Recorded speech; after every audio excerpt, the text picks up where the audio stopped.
and staff. All right, verification of a public notice. The meeting was publicly noticed. Verification of a quorum. We have 6 of our 7 board members in attendance. Approval of the agenda. Would someone like to make a motion to approve the agenda as presented? I'll make a motion to approve the agenda. Thank you very much, Ms. Robinson. Motion has been made. Do we have a second? I will second that motion. Thank you very much, Ms. Peterson. Motion has been made and seconded. Any discussion? You can see none. All in favor will raise hand and or aye. Aye. Any opposed? And none. Motion carries 6-0. And then the reading of our mission and vision statement. Our vision is to provide a rigorous education that empowers our students to confidently navigate in our ever-changing world. And our mission is through the lens of excellence, equity, and engagement. We are dedicated to empowering every student with the essential skills to build a foundation for lifelong learning. Now, for our next, it's number 2, but before we get to number 3, which is our public comments, I'd like to be able to go over the ground rules for public comments. If you want to make a public comment, it has to be something that is actually on our agenda. You have 3 minutes in order to be able to do that. And if you'd like to stand, or if you're online, the chat will be monitored by Ms. Robinson, and you state your name and your address. Okay, so again, if you do want to make a public comment, it needs to be a comment that is part of our agenda this evening. You have a 3-minute time limit, and you would state your name and your address. Okay, so now let's go on to our item number 2, our district communications. Dr. Kelsey Brown. Good evening, everyone, and welcome to this evening's school board meeting. Just a few updates regarding the district administrator's report. Some things that I've been working on in conjunction with our team. I attended our SWSA executive committee meeting this morning. Just an update on the paraprofessional bill really quickly. We are still in communication with Dan Canola's office regarding pushing the bill forward. And there were some amendments that needed to be made. And so we're forging ahead with that. Another activity we're working on, and I am happy to see her tonight, Miss Mia. Where are you? Mia, one of our amazing teachers. We had a meeting a couple weeks ago about our students. Mia is interested in taking our students on an international trip to Europe.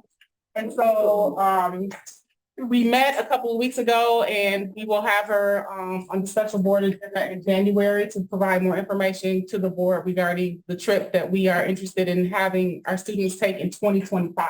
But we're preparing for it now. Also, if they need a chaperone, I have no problem, chaperoning. A passport is good. I have a good passport and no interest. And just keep in mind that we do have vouchers that currently existing vouchers for the students who were supposed to take the Germany trip in 2020 when COVID hit. We haven't used those yet. And so that timeline has been extended twice. And we are definitely targeting using those dollars in spring of 2025. But in the meantime, Mia will be conducting fundraising with our students. And so starting in 2024. So there'll be more to come on that in January. So thank you, Mia. I had an opportunity to review the school perception survey. So thank you to teachers and to our parents who engaged in the survey.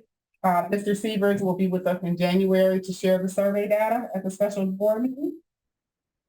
Also had an opportunity to meet with CISA 5 again, Jeremy Hill, for the organizational audit to see if they can get the space for us to continue to make that happen. I'll share more about that.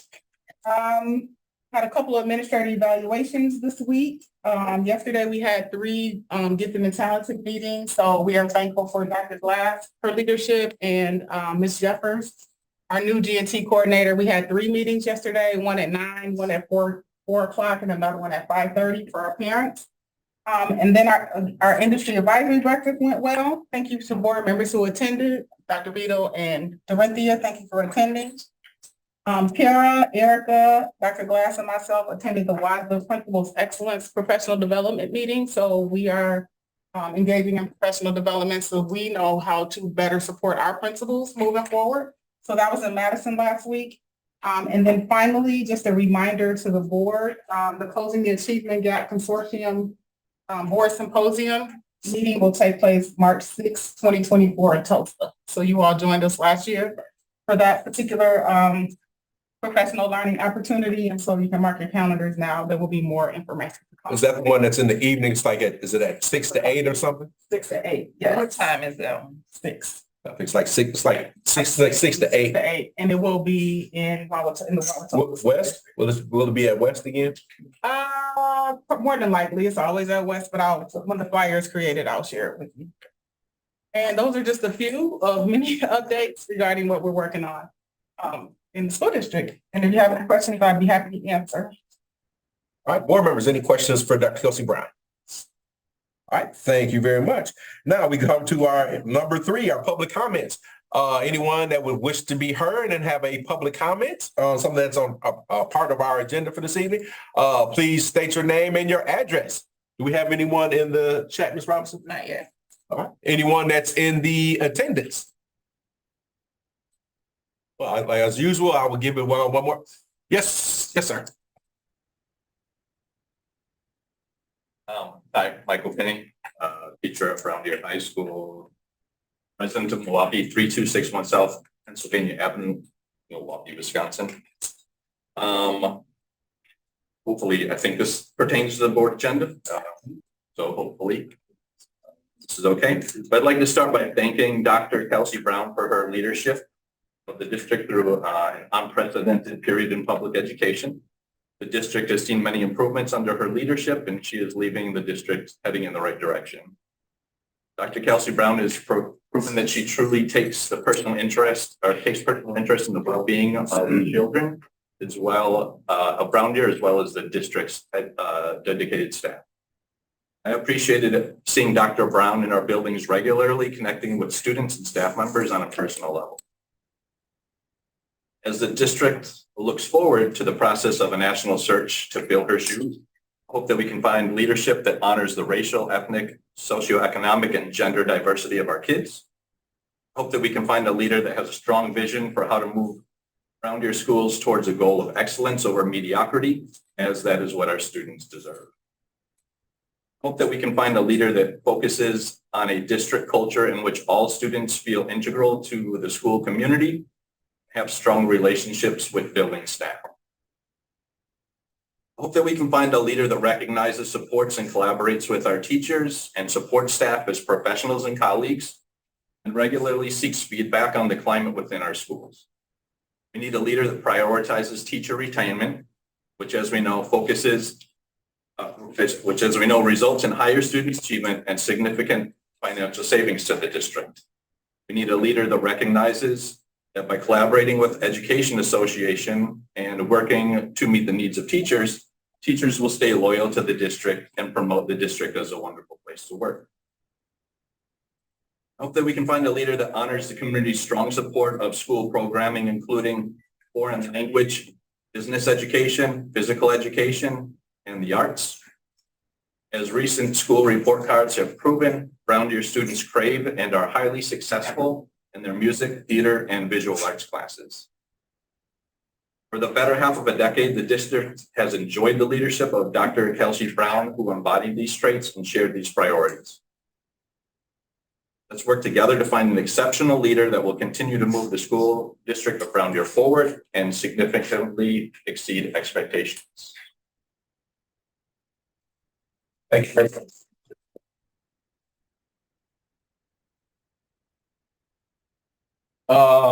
Do we have anyone else that would like to make a public comment, or is there anybody on the chat? No one online.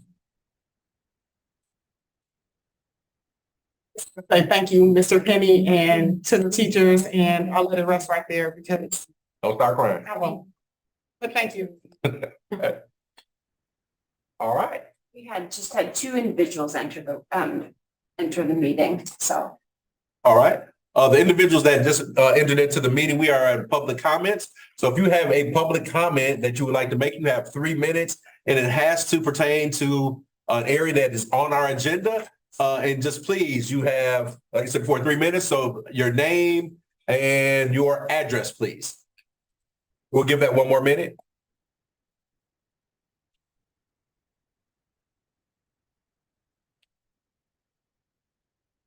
Chat. Or was that you? That was, That must be just. yeah, that's just us. No, I was talking about here. Yeah. Yeah, That's all. it's just me. repeating. Oh, okay.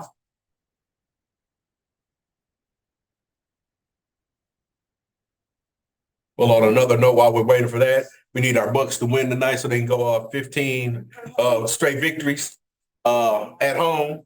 I don't know why you look at me like that. I wanted to see Wimby I just said 15 straight, Well- but when you said at home. at home. At home. At home, 15. We're last night was, no, the night before was 14, so this will be 15 to be able to turn around and do that. And I wish our Packers would just One. play some defense.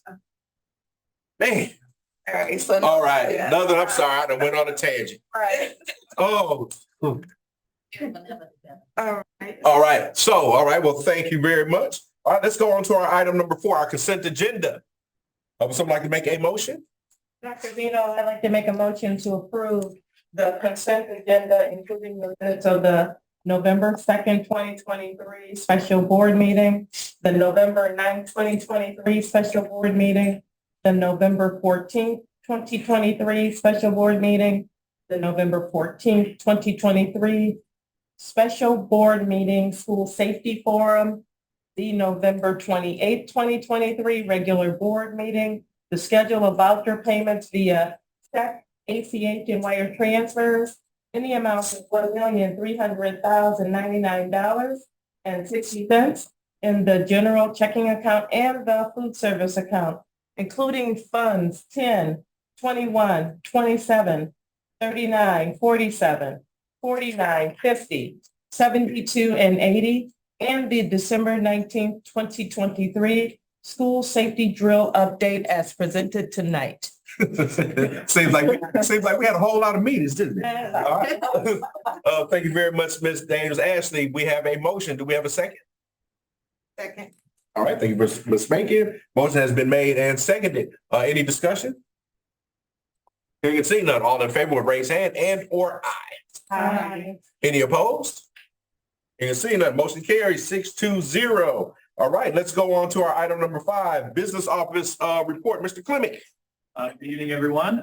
Just a few brief things to mention this evening as part of my business office update. The one, and it's actually probably very important to some of the folks behind me, is that we did implement all of our 23-24 pay increases. So thank you very much for the work. Got that.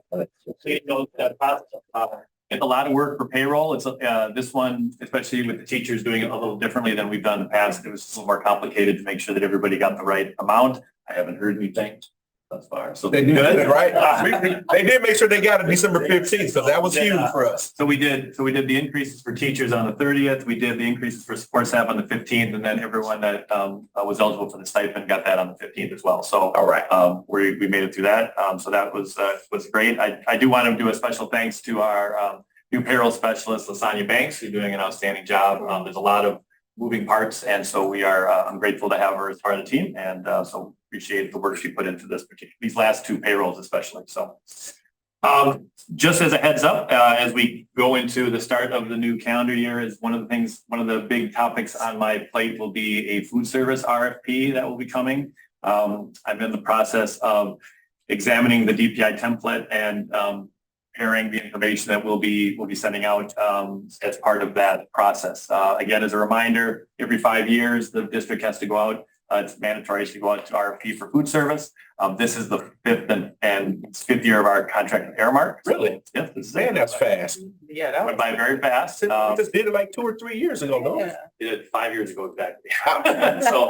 So we're going to do that in a process where I have to send the RFP to DPI, and I'll do that in January. They'll go through an approval process. There might be some back and forth, and then it'll be ready for submission ready for sending out in February. I have had some contacts with other food service vendors that are interested in potentially working with us. So we'll send it out to all of the food service companies that are interested.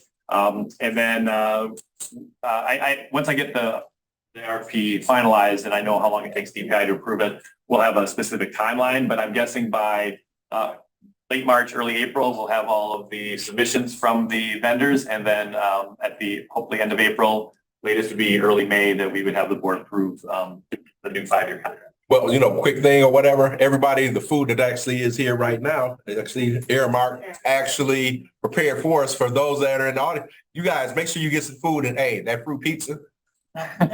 Yeah, we probably should have a little milk, but yeah.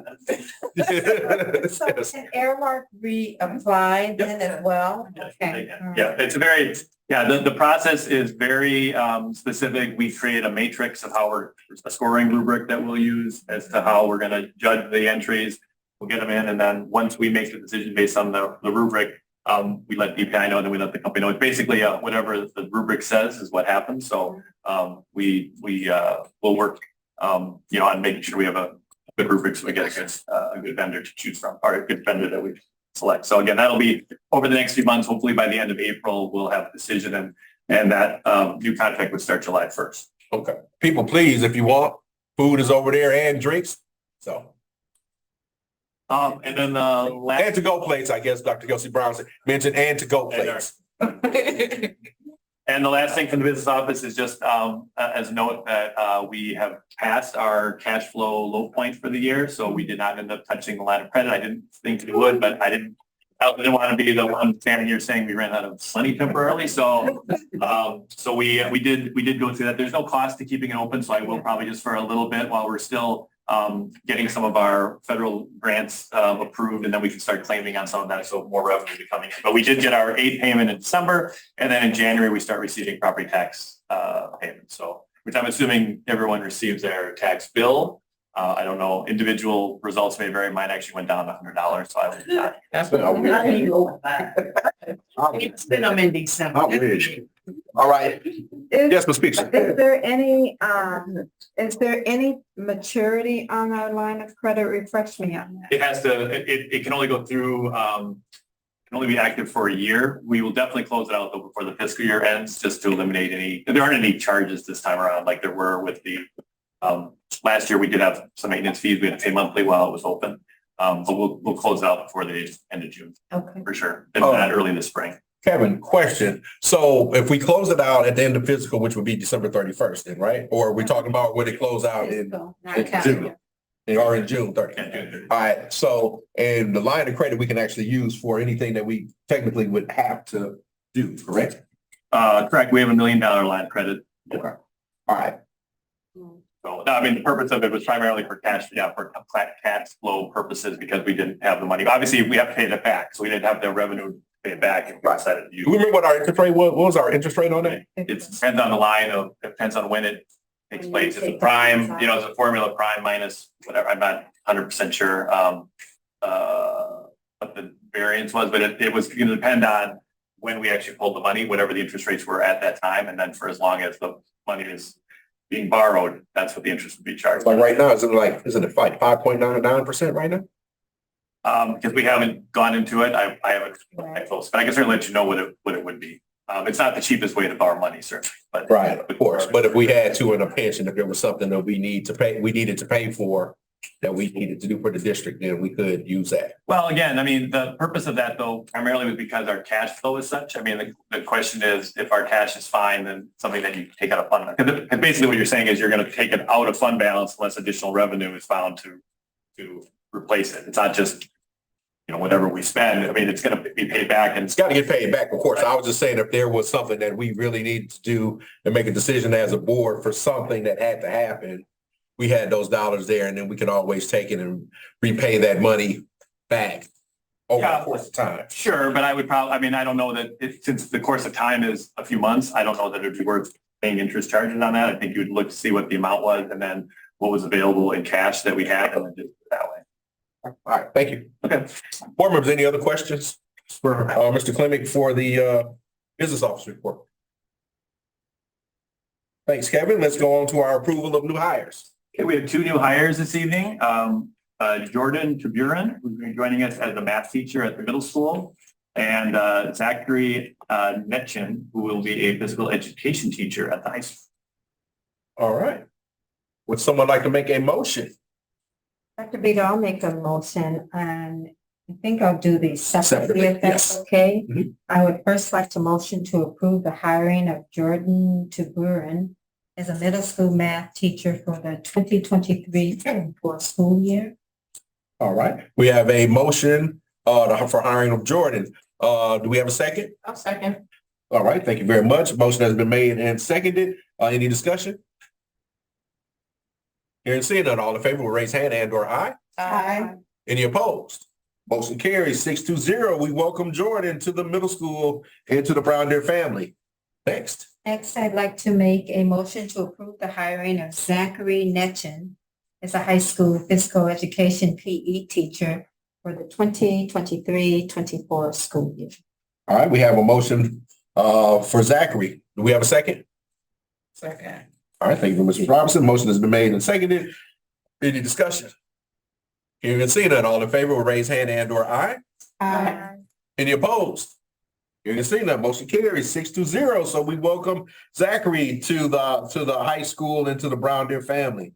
All right, thank you very much. All right, let's go on to our next item, approval of resignations. We have no resignations. Life is good. All right. Okay, let's go on to item D, our budget discussion, our 24-25 budget discussion.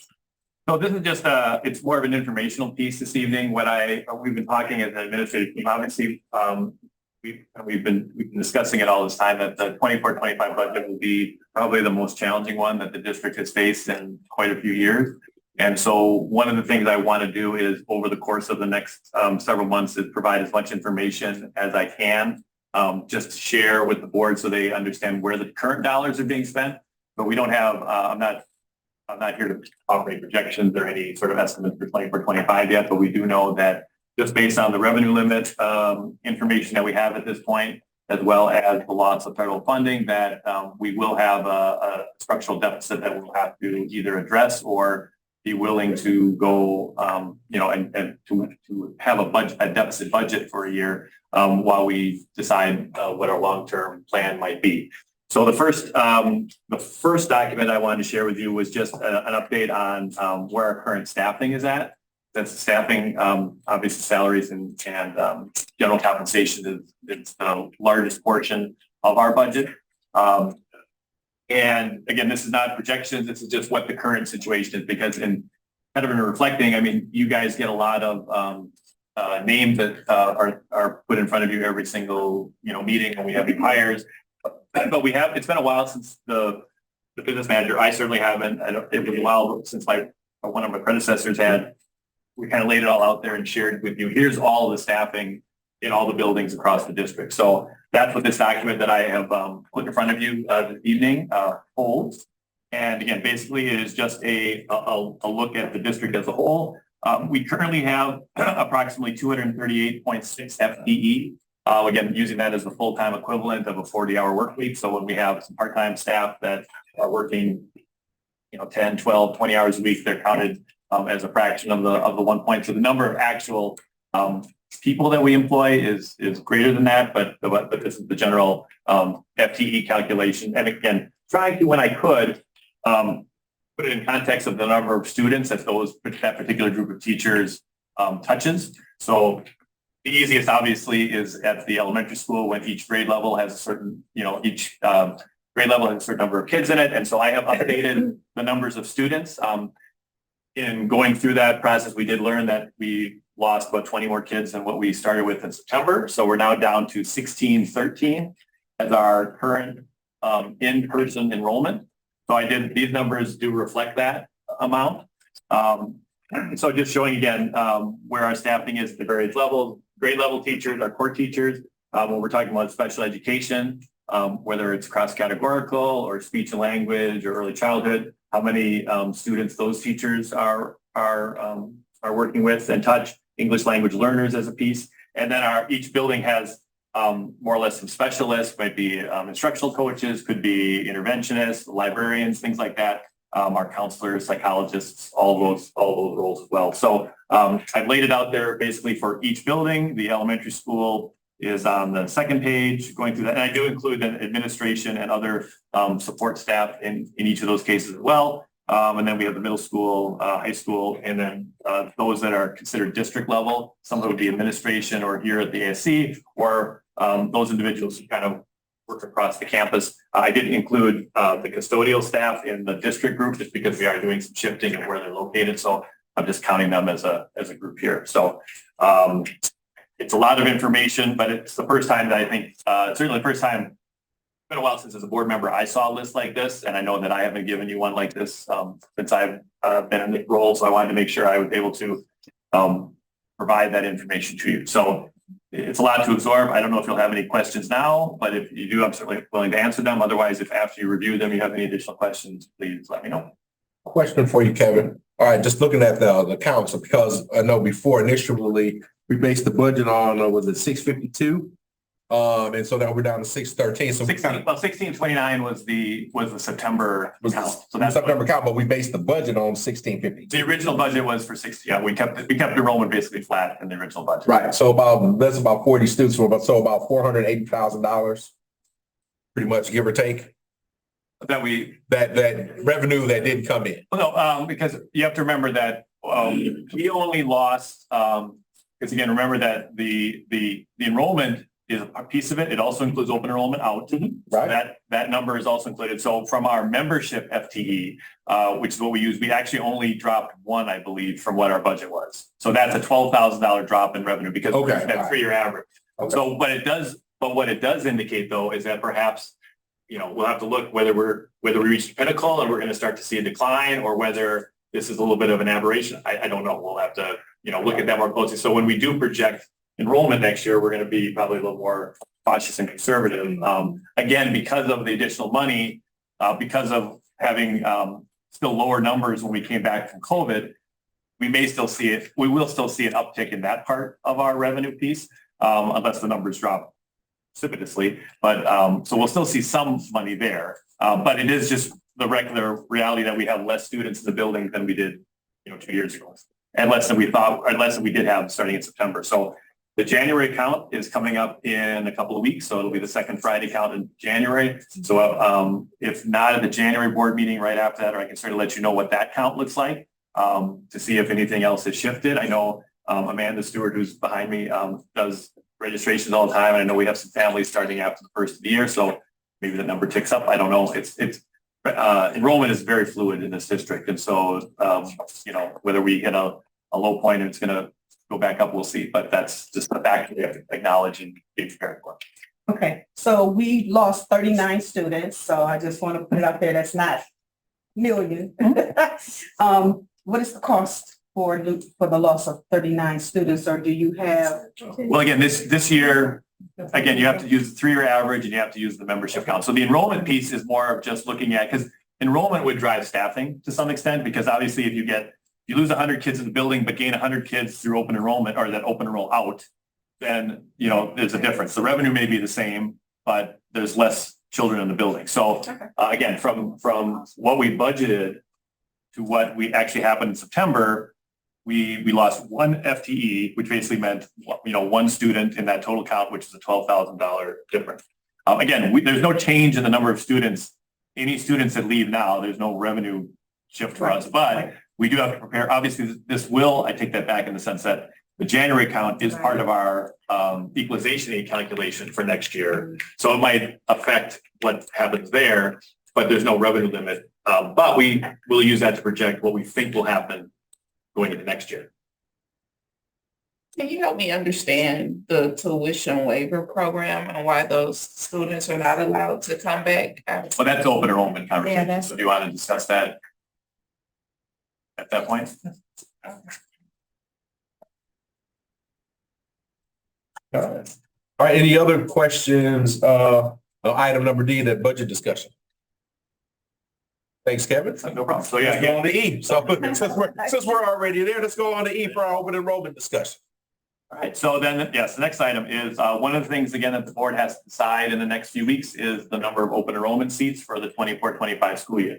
And so what I wanted to at least kind of remind folks of where we're at and to have you start thinking about the strategy that the board wants to use going forward. So 3 years ago, or 2 years ago rather, we offered 16 seats. I take it back. 3 years ago, we offered 35 seats to non-resident students. That was mostly a lot of it was in ninth grade. We were trying to do some program-based things.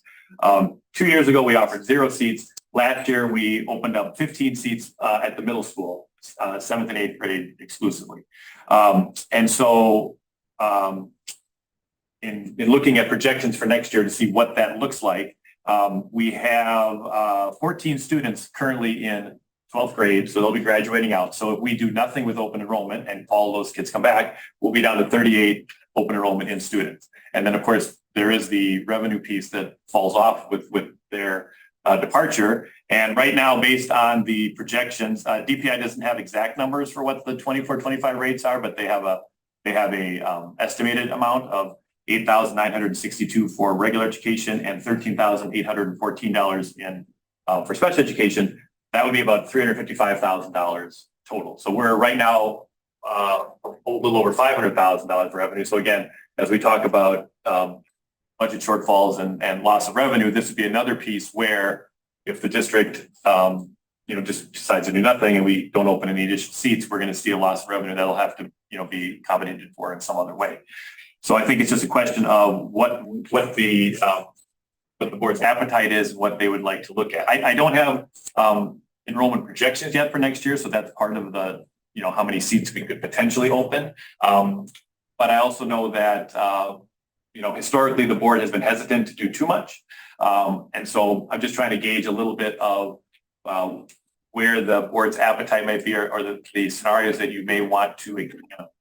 Now, regarding the tuition waiver piece, and I may turn around at some point and have Ms. Stewart fill in, because she's our registrar and our open enrollment expert, because she handles all of the applications. But one of the things that we recognize is that the open enrollment program, and some districts rely on it. There are districts that half of their kids are coming through open enrollment, and we could add hundreds of kids every year to our district if we wanted to through that program.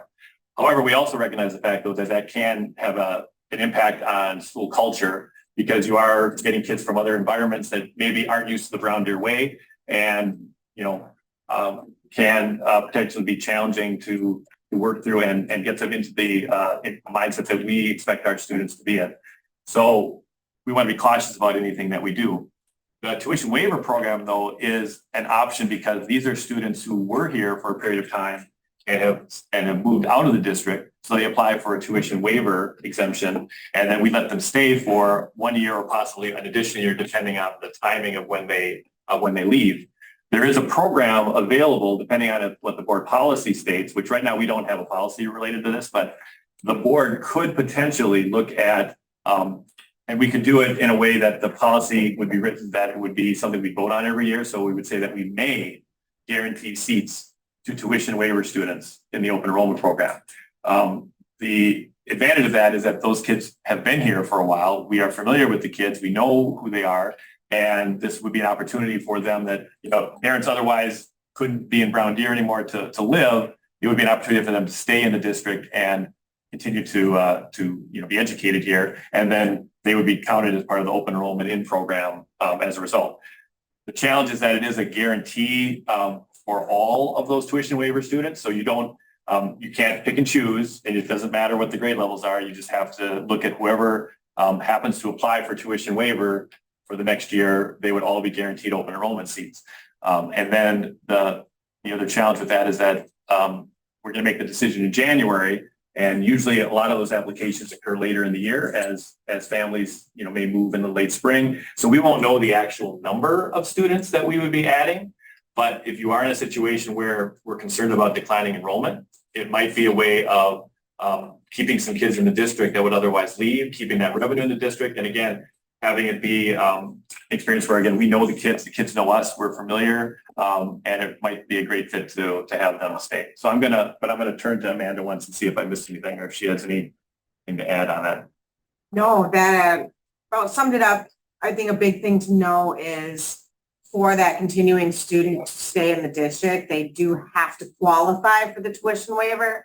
So they can't move into the district for a month and then move out and get that guarantee to stay. They do have to qualify for a tuition waiver, and there are, DPI guidelines to qualify. So they have to qualify for the tuition waiver, and they have to apply for open enrollment to get that open enrollment seat. Historically, we've probably had closer to 20, 30 tuition waiver students in a year. Last year, we did have kind of a big influx of tuition waiver students. We had in the 50s range. Not all of them stayed. Just because we're guaranteeing a seat doesn't mean that student will stay in the district. The family might decide to, enroll them in their new resident district. From an enrollment standpoint, there is a lot of pros to doing this. We keep our own students in district.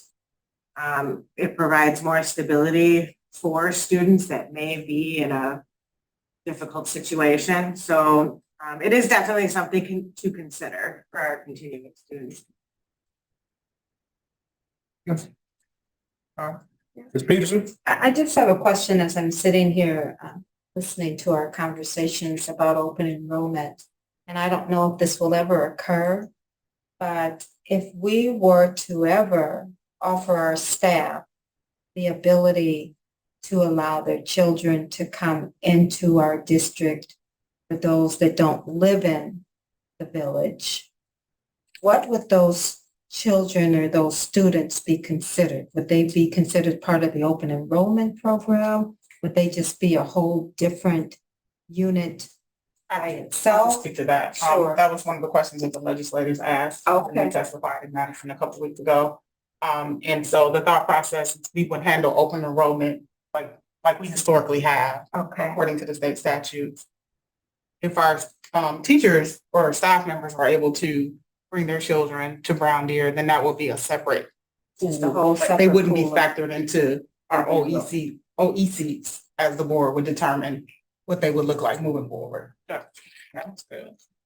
Right, and the guarantee, and again, the guarantee for tuition waiver, which would be the same, and again, that's not an option right now. That's something obviously that the legislature is discussing. It's something Dr. Kelsey Brown is spearheading. But the guarantee is, if the board decides to guarantee it, so again, in January, you would vote, and if you said we will be guaranteeing seats for tuition waiver students, all students who apply would be guaranteed, and it would be across whatever grade levels they happen to be, whether or not we had space as we had defined it, in the rest of the projection. So that is part of it. So we could look at that, and then we'd have to adjust our projections a little bit, but we are making a decision. Obviously, all of this open enrollment piece, which is challenging, is that we're making this decision, almost 9 months before the new school year starts, not knowing what our resident population will change and knowing what will happen. So we are, it's a little bit of a gambit, but I think if nothing else, at least if the board is willing to continue to have the conversation, we can look at having the policy changed in January that would allow for the May option to say the board may vote to allow to guarantee spots for tuition waiver students, and then still make a decision whether or not we do it on an annual basis. And certainly would be something that perhaps in a year like next year that we're facing, maybe it's worth a try to see what happens. And again, we'd be having students who are already here remain with us instead of having them go to another district. And it might help stem the tide of perhaps some of the decline that we may be seeing. So. Just that one final question, if I could, going back to your report, Kevin, and the projection that you have there, am I reading this correctly? When I'm looking at 12th grade and there's 10 students, 12th grade, we have cumulatively 38 total. We would be losing 10 of those 38 at the end of 24, 25. No, this is the roll forward. So we have 14 right now. The grade levels currently are one, if you move them back one, that's what they currently are. They're 14, 12th grade. So next year, again, assuming everybody comes back, we have 10 students in 12th grade. Exactly. Right, and And so 38 at the end of next year, the if year we after. do nothing, we would have 20. 10 students less than the 38 we currently have. Right. We continue to decline. As you know, our next big bump would be the group that we brought into 8th grade this year, that's in 9th grade in a few more years, and then you'd be down to, single digits. So, unless some other magical revenue stream, occurs, I think we're going to want to try to do something. Historically, we've had we've had it, in the upper 70s of students. In my time here, we've been pretty consistent, but we did I think we were surprised last year. We did have more seats open, but not every previously enrolled student came back. So again, maybe part of the COVID shift and things going on. So we lost a few that way and we only ended up with the 52. So it's a way of trying to address what, like I said, could be, again, we're all guessing here at this point, but what could be the start of a little bit of a decline. And is this an option that the board would like to consider to, like I said, potentially mitigate that going forward?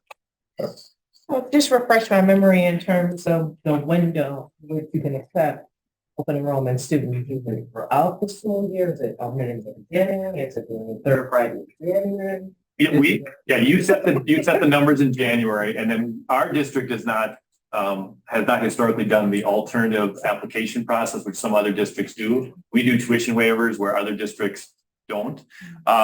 So, and then Amanda would have to speak to that. But once those numbers are set in January, then the window opens second week in February, I think, and then that goes through April, I believe, and then over the summer is when we make the final determinations of who's eligible and people decide to take our offer or not. So is that? So the open enrollment window opens February 5th. It's the first Monday in February, and it runs through the last Friday in April, which I believe is the 26th, I believe, April 26th. So that's the window we can take applications. And then we usually do the lottery if we have seats available that first week of May. And decision letters have to be postmarked by, I think, the second Friday in June to balance. And this, 8962 per pupil revenue, that is for the current year. No, that's actually for next year. That is That's the amount. It's 8,600 this year. And it's estimated because on the DPAD website, it says estimated. There must be some contingent in the budget that maybe it's going to shift a few dollars here and there, but that's probably a pretty good guess about what it is. And that's the numbers I use when I tried to calculate the 355. Got it. And so I noticed that there is, I noticed that there is a different dollar amount for your special ed student. And can you share what the percentage of special ed students that come in through the open enrollment? Just a rough.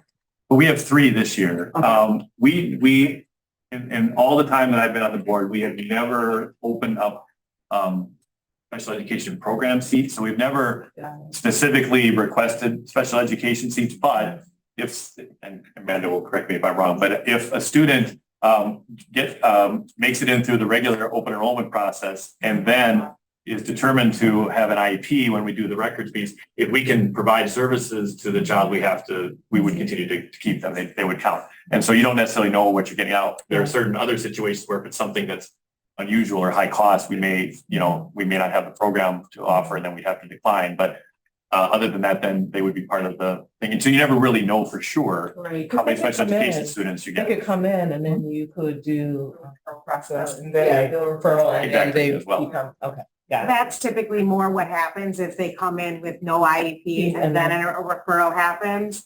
Because before we do the lottery, after the application period closes, I contact all the resident districts for the grades that we have seats, all the applicants to find out if they have expulsion records or if they have an IEP. And then Erica and I will go through all of the IEPs that we received, and Erica will determine if we are able to provide the services for those students. And if we cannot, then the student would be denied based on we don't have a special education seat that could to provide those services. Got it. I have a quick Thank you. question. Okay, do we still have open enrollment for people in the tech programs? That, no, the attempt we made to do it through a program-based thing really didn't work as designed, because you can't, you can certainly encourage children to go through a particular track, but you can't force them to continue to go through that track. So once they're in, they just have to meet the graduation requirements, whatever that happens to be, whatever program or whatever interest they happen to have. That's what So that didn't work out. it Okay. didn't work out in the sense of trying to increase our tech ed or business. We did that one as well. So that's why we stopped doing those ninth grade. And ninth grade can be a challenging year to bring in students as well. just because of, again, it's a new school, it's a chip, and then, comes in play. We'll call it as well, sorry. All right.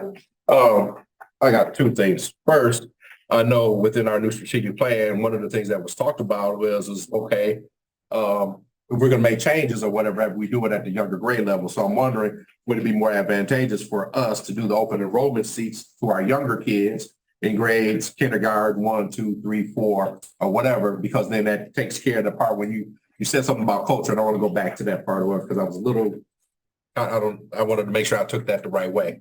When you talked about culture and bringing students in. But if we were able to bring in students in the younger grade levels, then that way they could be able to, learn the Brown Deer way and everything else like that. And on top of that, also, they'd be in the district much longer, right? And so we'd be able to do that. And that was one of the things that was talked about when we did the new strategic plan. If you're going to make a difference in relationship to that, test scores, culture, climate, whatever, you do it with the younger grade levels. I know that our elementary school, I think we have 752 or some number or whatever. 700, right? Okay, so how many students do you think ultimately that we could have in the elementary school without us going over the number? We've got this number, this fictitious number that we don't want to go over X amount of students in the class because we want to be able to ensure, that high quality education part. That would be number one. So how many seats do you think that potentially that we could do in the elementary school with the younger grade levels? And then I think the other piece too is one of the things that you said in relationship to the culture piece, when you start talking about bringing students in and some of these other things or whatever have you, it almost seemed like it was a little bit negative on how that culture piece kind of came out. So I just wanted to make sure that everybody understands that I don't think that that's what you meant in relationship to that. I think when we start to talk about culture and we start bringing in students, you never really know exactly what you're going to get, regardless whether they're coming in on open enrollment or they're students that live in the district itself. All right. So I want to sit there and say, case in point, I don't know if individuals know, I came to Brown Deer under open enrollment. All right. So I think I did all right. So I want to make sure that we understand that part of whatever have you, that students that do come in, we need to be able to give them that opportunity to be able to do it. And most parents that would want their students to be able to come to a high quality district like Brown Deer are going to be able to try to potentially make sure that those students are performing at a high level and that we're also trying to teach them at that high level as well as that culture piece. So I just wanted to just make sure, just in case, if anybody heard that and they kind of thought about it the wrong way, I know Mr. Clemming, I know that you weren't trying to say it that way. I was just doing clarification. Oh, I appreciate that. Yeah, obviously, and there are certain grade levels where it's easier, than other grade levels to have the students join. Obviously, any resident student who moves into the district, we will educate them, to the best of our ability. I think just that the reality though is that, especially at certain grade levels, sometimes kids come in with, credit deficiencies at that point and other things that then we will be responsible for trying to correct, and that will ultimately affect our report card and some other things too. So we want to be careful about, what we do on a purposeful basis. So that's where, now to answer your first question, I don't have projections yet. That's what I'm going to be working on over the next few weeks, because obviously we have, we do have class sizes we're trying to gauge. And so once we determine what we think the rollover will be from this year to next year, especially kind of considering where we've gone over the last few weeks and to see if we do expect things to drop, then we'll look at potential seats available. And we'll also, I'll work with Amanda to see where those tuition waiver seats potentially are as well, so that we kind of know what that is. So I guess tonight really, it's kind of the entry level discussion to say, is a tuition waiver piece something that the board is interested in pursuing? Or, again, sometimes the board you can say to me, I want to make sure we match what we did last year. I want to make sure we have more revenue. I want to cover more of the loss with open enrollment in. So I'm just trying to get a gauge as to where the board's mindset of that, so that if I come up with a projection, I can, try to meet the goal that you may have. That's why. It's hard to answer that question when you can't hold numbers. All right. No, So just come back with that. Oh, and absolutely. then we'll. But I guess if you're but I guess one of the things I would ask is that, if you're saying, regardless of the numbers, you might say, our goal would be, if we can, let's at least match what we did last year, because we don't want to lose revenue. Or do we want to try to exceed it a little bit to try to, take care of some of the Shortfall. the offset that we're losing? Do we want to try to bring more revenue in? Or, is there some thought? I know you don't have to give me a dollar amount, but if there's a general sense of where the board is thinking, then that's, I'll try to target. So what you're looking But for, forgive me, you haven't given us enough information one way or the other to answer that question, in my opinion. Okay. So, I mean, yes, I'd like to see the future numbers so that I can make a better decision. Sure. Kevin, It's hard to say when I don't have anything to use. But I'm wondering if. Hold on, wait, Ms. Peterson first and then, Sorry. Dexter. I was just going to, as you talk about the potential of not the potential, the reality of the loss of funds that we will have next year and the shortfall that we're being concerned about. When you come into the meeting, are you looking for us this evening to say we're considering more, we're considering less? I guess, yeah, Is that what you're looking for? You could all say to me, I don't want to go any, we don't want to have any more open enrollment students than we did last year. And that gives me a sense. So if you're saying like, we'd be open to increasing the amount, maybe to the level we had a couple of years ago, to that 70 number or something like that, or, whether you want to see it drop off. I mean, this is just a philosophy of how the board may want to, pursue this. Whether you want to use open enrollment as a revenue generation tool, or whether you wanted to, kind of run a natural course of just what's available. I think as we're looking for, as we have that concern about the upcoming year, looking for different ways that we can increase our revenue. I don't think that, and certainly other board members can chime in, that it would be a bad idea to see what a larger open enrollment number would look like. And so if you could give us some type of minimum, median, and maximum, something a little bit more. And if we're looking at fewer students, then what does that look like as far as the revenue, cumulative revenue for something a little less, the medium where we're at currently, and then something slightly more, again, with the mindset is we have to figure out other ways to generate revenue to ensure that we minimize this shortfall as much as we possibly can in the upcoming year. And just so you know, the other piece of this, which is the piece we don't have direct control over, is the open enrollment out, expense. And so just to let you know, I thought I had been ridiculous in my projection, but we continue to see open enrollment out as reported climb. And so right now, I had budgeted $1.25 million for open enrollment out. And as of right now, as of late last week, we have less than $100,000 in cushion there. So we're over 1.15 million now. Last year we were just over $1 million. So it continues to grow. Obviously this year we had the big jump in the per student cost. Yeah. So as that number continues to, increase as well, and again, that's the one we don't have direct control over. That's the decisions of residents, sending their kids to other districts. The other reality that we're going to have to be aware of is the potential of the competition from the choice school opening up on the Cardinal Stritch campus, and how that may or may not impact. St. Augustine Prep is, they're the largest on the south side, and they're talking about now opening on the north side or whatever, and went to Cardinal Stritch.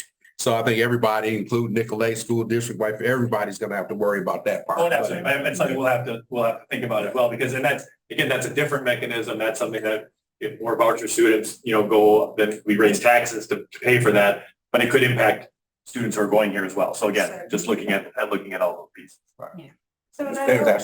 So I know it goes without saying, but you do know that there's going to be a loss, and we all know that there's going to be a loss of funds at the end of this fiscal year. Correct. The ESSER funds go away. The after-school dollars will go away.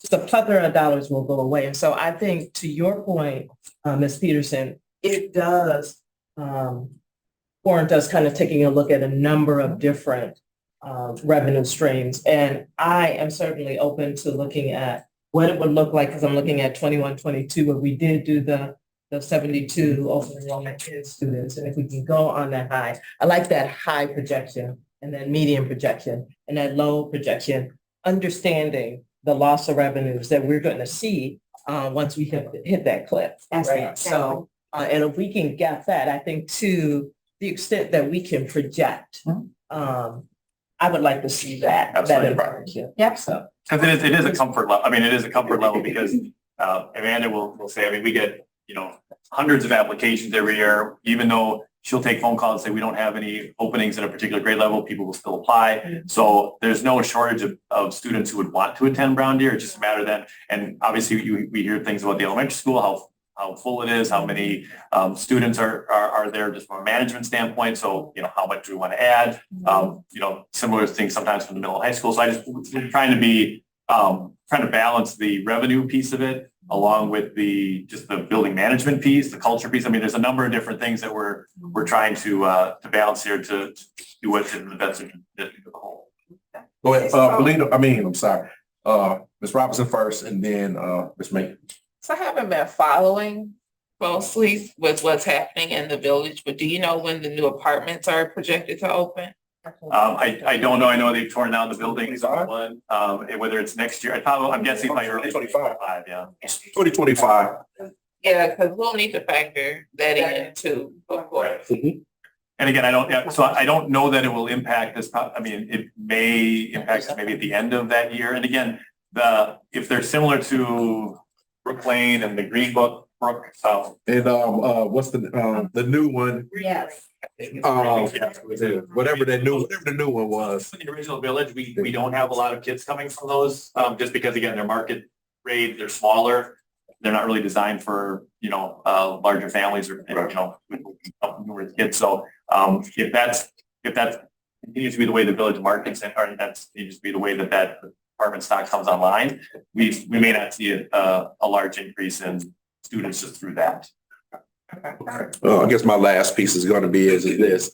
And the thing that we kind of talked about as a board, and we talked about this before, and we wanted to make sure that this is one of the things that we really were going to focus and concentrate on, hence Ms. Shimon's position and stuff like that. Those open enrollment out seats, us being able to bring our students that live in the district and have them attend our schools and being able to do that, because right now, Kevin, I can't remember what the number was. It was like 240 some odd students that do not come to the district but live in the district. And I think there needs to be a concerted effort in order for us to be able to bring those students that live in our district and have them come to our school. So I know that there was Dr. Kelsey Brown had put together a plan. I know Ms. Shimmons are doing some things or whatever have you for us to be able to keep our own students here. I know one of the things is that some people understand, they talk about whether it's the academic rigor or culture or this, some of it may just be new families moving in and students already went to another school and they just saying, hey, I'm just going to stay where I'm at. But we're going to definitely have to make a concerted effort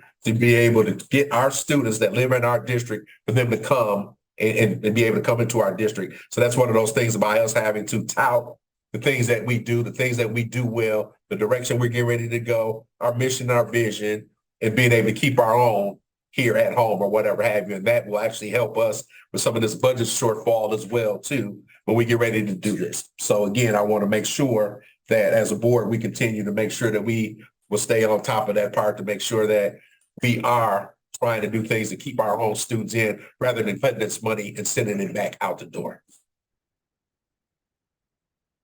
Any other questions for Mr. Klimick in relationships? And I know, Kevin, you still like you're on the hot seat. Not a problem. Based on the tuition waiver piece, is that something you guys are interested in exploring? Because that would be a policy change. And again, we could alter the language to include a may provide a guarantee. And if that was the case, then you would just have to vote every year and you could vote to not do it. But it has to be in our policy in order for that to happen. So if we want to go through the two reading process to do it in time for the January count, if we were going to do that for the night we decide the open enrollment seats, we probably want to start working on that. So now, because wouldn't we have to have that done by January? Because we have to have it done by January what? Because we've got our board meeting. January. So we've got a board meeting, January 9th, and then. That night you could do the second reading and then vote on you change the policy and then you vote on the open enrollment seats if you want it. You could use that change if you wanted.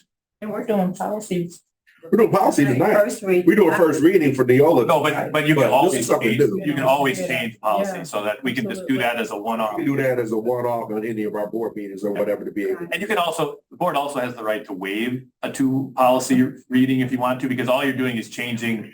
If you're adding this language where it's a may thing, then you can decide to do that as in one reading if you want to. So I just thought if you did want to do that, we would work on getting the language ready to go so that policy could be changed. And then you have that option at the end of January if you decide to go that route. Board members, question for you. Do you think that'd be something that'd be advantageous for us to be able to potentially look at that? And if so, then we could have administration get ready to work on the wording for us, and then we can look at that as a policy at the upcoming board member, at our general board meeting. Yeah, I don't know why we wouldn't. Those students are already in the district. Right. I just wanted to get consensus from the board that, you know what, I think that, this is something that would be a good thing for us to be able, moving forward, because now what we're trying to do is we're going to continue to be proactive rather than reactive. Okay. Okay, well, we'll work on that language. We'll present a first reading at the beginning of the month. And then again, I'll have some projections for you at that point too, so we can start looking at the numbers and make some more distinct or more specific recommendations as to where the students would fit. So you would have that together for us for the January 9th board meeting? So Donna, if you could make sure that that is an agenda item. Okay. All right, and that would be one for approval, not for information. Gotcha. Okay. All right, so let's go on to our next item, our instructional data presentation. Would that be Dr. Glass? Thank you, Dr. Glass, and Ms. Rosner. Ms. Rosner will begin and I will wrap it up. Okay, Dana. All right. I don't know if Kara's gonna present. I am. I was just trying to get my stuff.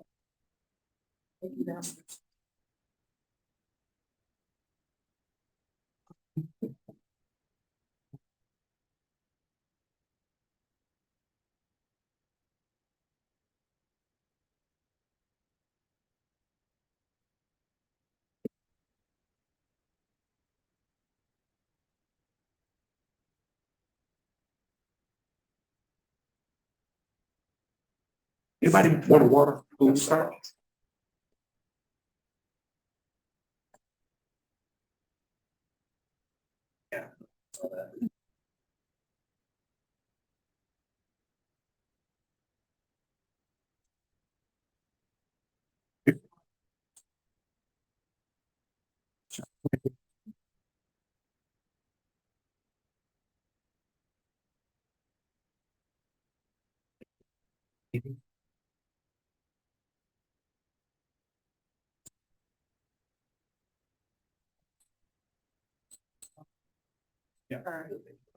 People are here for.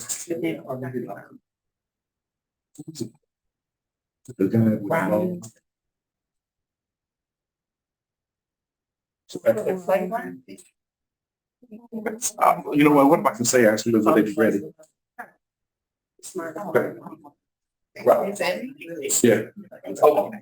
I was gonna say, while we're waiting for the data presentation, what we would like to be able to do is be able to move the BD, the playground group. You guys have been sitting here for a long time. I know you're like, okay, you know what, pizza got cold and everything else like that. And what we're gonna do is we're gonna move you after the data presentation. And I apologize. I should have saw that and know that you guys are here and being able to do that. So I apologize. And you guys will be after the data presentation. Okay? All right.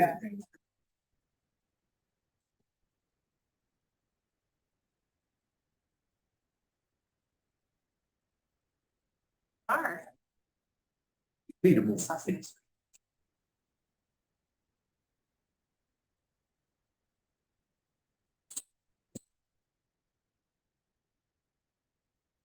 you can. Oh, you want to go? Sure. Okay. Okay, so last year I did the same presentation, so it's going to kind of flow similarly. All throughout our school report card data, achievement refers to proficiency in ELA and math, and then on state assessments, where growth refers to our year-to-year progress.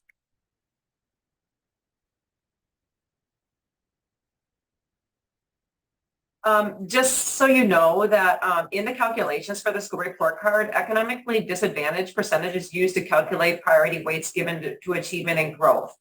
So in our district, this is the formula. You can go next and we can kind of look at maybe what that looks like. So for BDE, so if we look at our economically disadvantaged for BDE, on the top is 2020, 2021, and then down on the bottom was last year, 22, 23. And you'll notice the difference. It's about a 7% increase in economically disadvantaged over the course of the 2 years. What that does is it changes the calculation percentage on how much is allocated to growth and how much is allocated to achievement. Next. So on our school report card on the top is our rating for 2020, 2021, and on the bottom is 22, 23. And you'll notice it's a pretty significant jump. BDE actually moved from meets expectations to exceeds expectation last year. The data is calculated based upon growth, and you'll also notice from the top to the bottom, there's actually a 5% difference or increase in economically disadvantaged at BDE. So you'll notice our growth score. This is pretty, I'm supposed to remain objective when I talk about data, so I'm not going to steer you into what it's supposed to look like. But if you look at the top in 2020, 2021, the growth for BDE was at 56.5 and last year was at 80.2.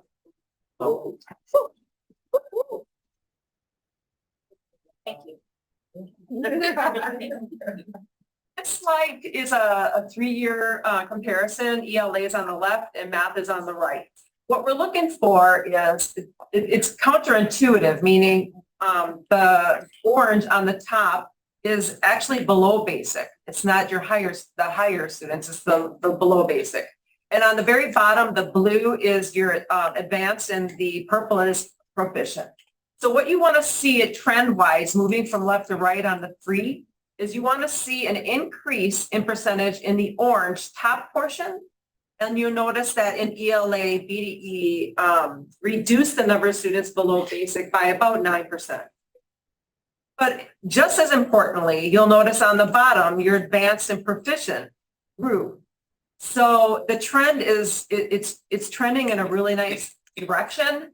If you look at the achievement down in 2021-22, based upon last year, there's already an almost 8% increase in proficient and advanced in ELA. And then in mathematics, even differently, we did reduce the number of below basic students from 35% to 26.6%. And the proficient and advanced students increased by a pretty good chunk. So you'll notice that the trend is going in a really good direction. So what this slide is, it's really confusing if you look at the graph on the chart or table on the right. So if you look to the left, what I'm showing is the proficient advanced students trend from 2018-19, where Brown Deer was an exceeds expectation district, all the way to 22-23 on the bottom. So you'll notice there's a dip. The dip happened in 2020-2021, where it's at 26%, and it continued on in 21-22. However, rebounded nicely in 22-23. So if we look at the very top number percent and the very bottom percent, you will see that we're almost at pre-pandemic percentages. This is for K-5 ELA. So if you go to the next slide, this is mathematics. So if you look at the proficiency in 2018-19, it's 44.9. And we had a really big dip in 2020, 2021, rebounded nicely, 21-22, and then again, but look at the difference from, we're nearly back up to 2018. Which is a great thing. And I always tell everybody when we start looking at test scores or whatever, math is the only thing that's always going to be universal. I don't care where you're from. Math is always going to be universal and stuff, so you always want to be able to excel in that. And something to consider also Say the is new that math. our school report card is based on a 3-year trend. So next year, our 23-24 school year will replace the 2020-21 school year. So that will fall off of our trend. Nice. Wish we get rid of 2021. Okay, so you go to the next slide. That'll drop the year after. 2 years. Yeah. But at least we know that was pandemic. Yeah, the idea is to continue to keep that upward trajectory, yeah. All right, this comparison is on the left, you see 2021-22, and on the right, you'll see last year. So what this graphic is showing is ELA, and this is Brown Deer's value added. The vertical line represents 3. So this is a score from 0 to 6, where the vertical line is 3, considered average. In 21-22, you'll see the boxes that are not filled in. Those are below averages, okay? So if you look at in 22-23, everything is above average. This is ELA. Excellent. Okay. On the next slide, you'll see mathematics. So this is a pretty big jump. On the left was 21-22, but on the right, 22-23, mathematics took a huge jump. Amazing. Good job. Okay, so that was BDE. Next is middle high school. Same thing. The economically disadvantaged for over the last 3 years it's actually been declined. It declined from 2021 to 21-22, but rebounded back up to 55.6% economically disadvantaged. That is the calculation that's used in determining our school report card rating. Next. So you'll notice on the top is our school report card from 2020-2021 at 66.2. And we had a dip last year, 21-22 at 60, but rebounded nicely at 66.4. You notice though, the more significant piece on this is in 2020-2021, the percentage on the right in that pie chart, you'll see where I circled 40.9. That was based upon growth. We had 40.9% of our school report card based on growth, where that dropped to 38.7 in 22-23. Next. We had a nice growth at the middle high school. 2020-2021, the percentage was at 67.9, and last year we're at 73.6. Nice. So trending in the right direction. Hey, Dana, question. Is this just the middle, is this the middle school and high school combined? I can't separate them. Okay. So it's middle high school. Okay, next slide. Okay, so this is your 3-year trend for ELA and mathematics. On the left, you're seeing the trend for ELA. Note that although, like if you look on the bottom, proficient advanced from the year before to 22-23 went up about 2% in the advanced proficient. But more notably, if you look at the below basic at the very top, 40.5% of our students in 21-22 were below basics. And last year that decreased to 31.1. Almost 10. Same thing in mathematics. We're seeing a very slight increase in the proficient advanced, but the below basic went from 58.5 to 46.9. So just looking at the trend, it's optimistic. It's an optimistic trend. Excellent, excellent. Next slide. So this table is kind of confusing. So I want to bring your attention to the left progression from 2018 to 22-23. Notice the dip in 2021 and 21-22 and a rebound. We were exceeding expectations as a district in 2018 at the 32.6. So we are getting back up to that pre-pandemic percentage. But more notably, across the bottom, it says below basic decrease from 40.5 to 31.1. So we're addressing the needs of our most needing students. Awesome. Yeah. Right. Next slide is mathematics. So again, we had the dip in the 2021 and 21-22. Really hit rock bottom in 21-22, but rebounded nicely in 22-23.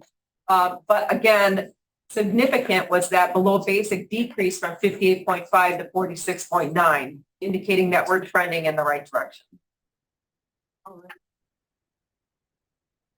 Our value added, this is ELA, and on the left, it shows that we were below average. The boxes that are not filled in indicate that we are below average. And then last year, you'll see that we don't have any below average. And then the next slide is mathematics. Again, same thing, big improvement from 21-22 to 22-23.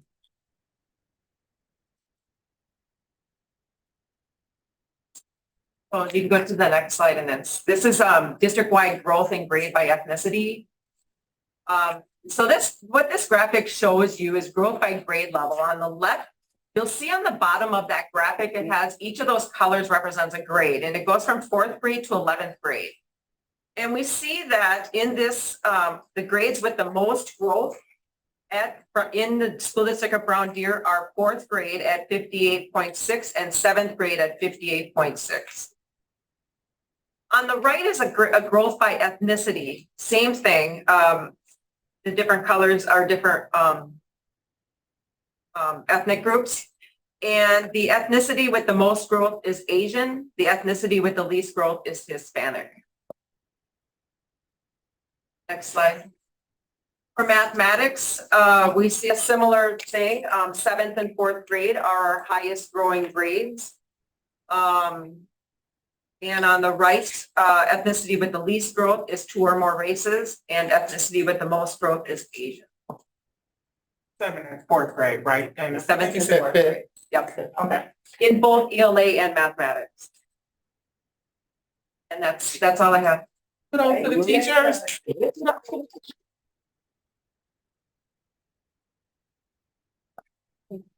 Way to go, Brown Deer. Woo, you didn't miss anything. You did amazing. How you doing? Just to follow up, in addition to what Ms. Rosin has shared, I want to give the board an update on the work that we're doing with the strategic plan to further increase this data. To date, K through 12 have all been trained in our strategies, post-read, question and answer relationship, and race. We did that work between September and November.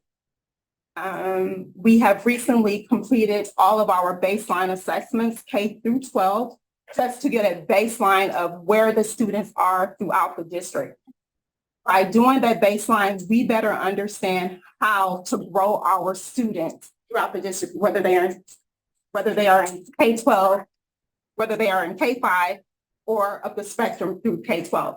So this work was completed between November and December. We completed the Plan Do Act study, or the Plan Do Study Act. I don't know why my words not coming out tonight, but I will work this out. You're excited about those wonderful numbers that we Maybe. And so part of our doing, as I said, was catching that baseline to see where students are performing so we would know how to roll them. When it came to the study, we looked at the student work. The instructional coaches took those items back to their teachers. Together, they looked at the student outcomes, and we were able to assess where students are performing right now. Secondly, a part of our study was seeing exactly how the teachers implemented the assessments, but then also how they felt about the work that we were doing. So to capture that data, we did a tea and talk, and teachers who participated, they were pretty honest about where they were with the action steps that were taken. At the K-5 level, we have to come to some agreement about what is developmentally appropriate for the K-5 students here. Another thing that they talked about is wanting to have participation in developing the assessments. They talked about needing better communication from the district level through the instructional coaches to them. And then another thing that they talked about is being inclusive in selecting the work that we're doing. So that was all a part of our study. The next thing that I wanted to briefly share with you around our study are the things that we learned at the elementary school level, middle school, and high school. At the elementary school level, we saw several strengths, but then we also saw things that we wanted to increase. Evidence-based text, like students' ability to go and to read a question and refer back to the text to support their answer. Another area of increase is context clues to support inferences, right? Those higher level thinking techniques. And then explaining their answers in detail. And that's at the K-5 level. Once the teachers did that work and they learned what their students' needs were, instructional coach, Allie, Ms. Lester, and Ms. Conyers worked with them to develop a plan, a growth plan for them. In other words, we know what our students need now. How are we going to address those needs? And so they came up with such strategies as explicit teaching, front loading, support answer to reasoning, and that is through a graphic. So sometimes with elementary students, they cannot have the flow that they need in order to explain their work. And so this team is coming together to design a graphic just to help them to organize their flow. At the middle school level and at the high school, we saw students' ability to do some restating of questions, some explaining, some citing, but overall, citing and explaining were weaknesses for students.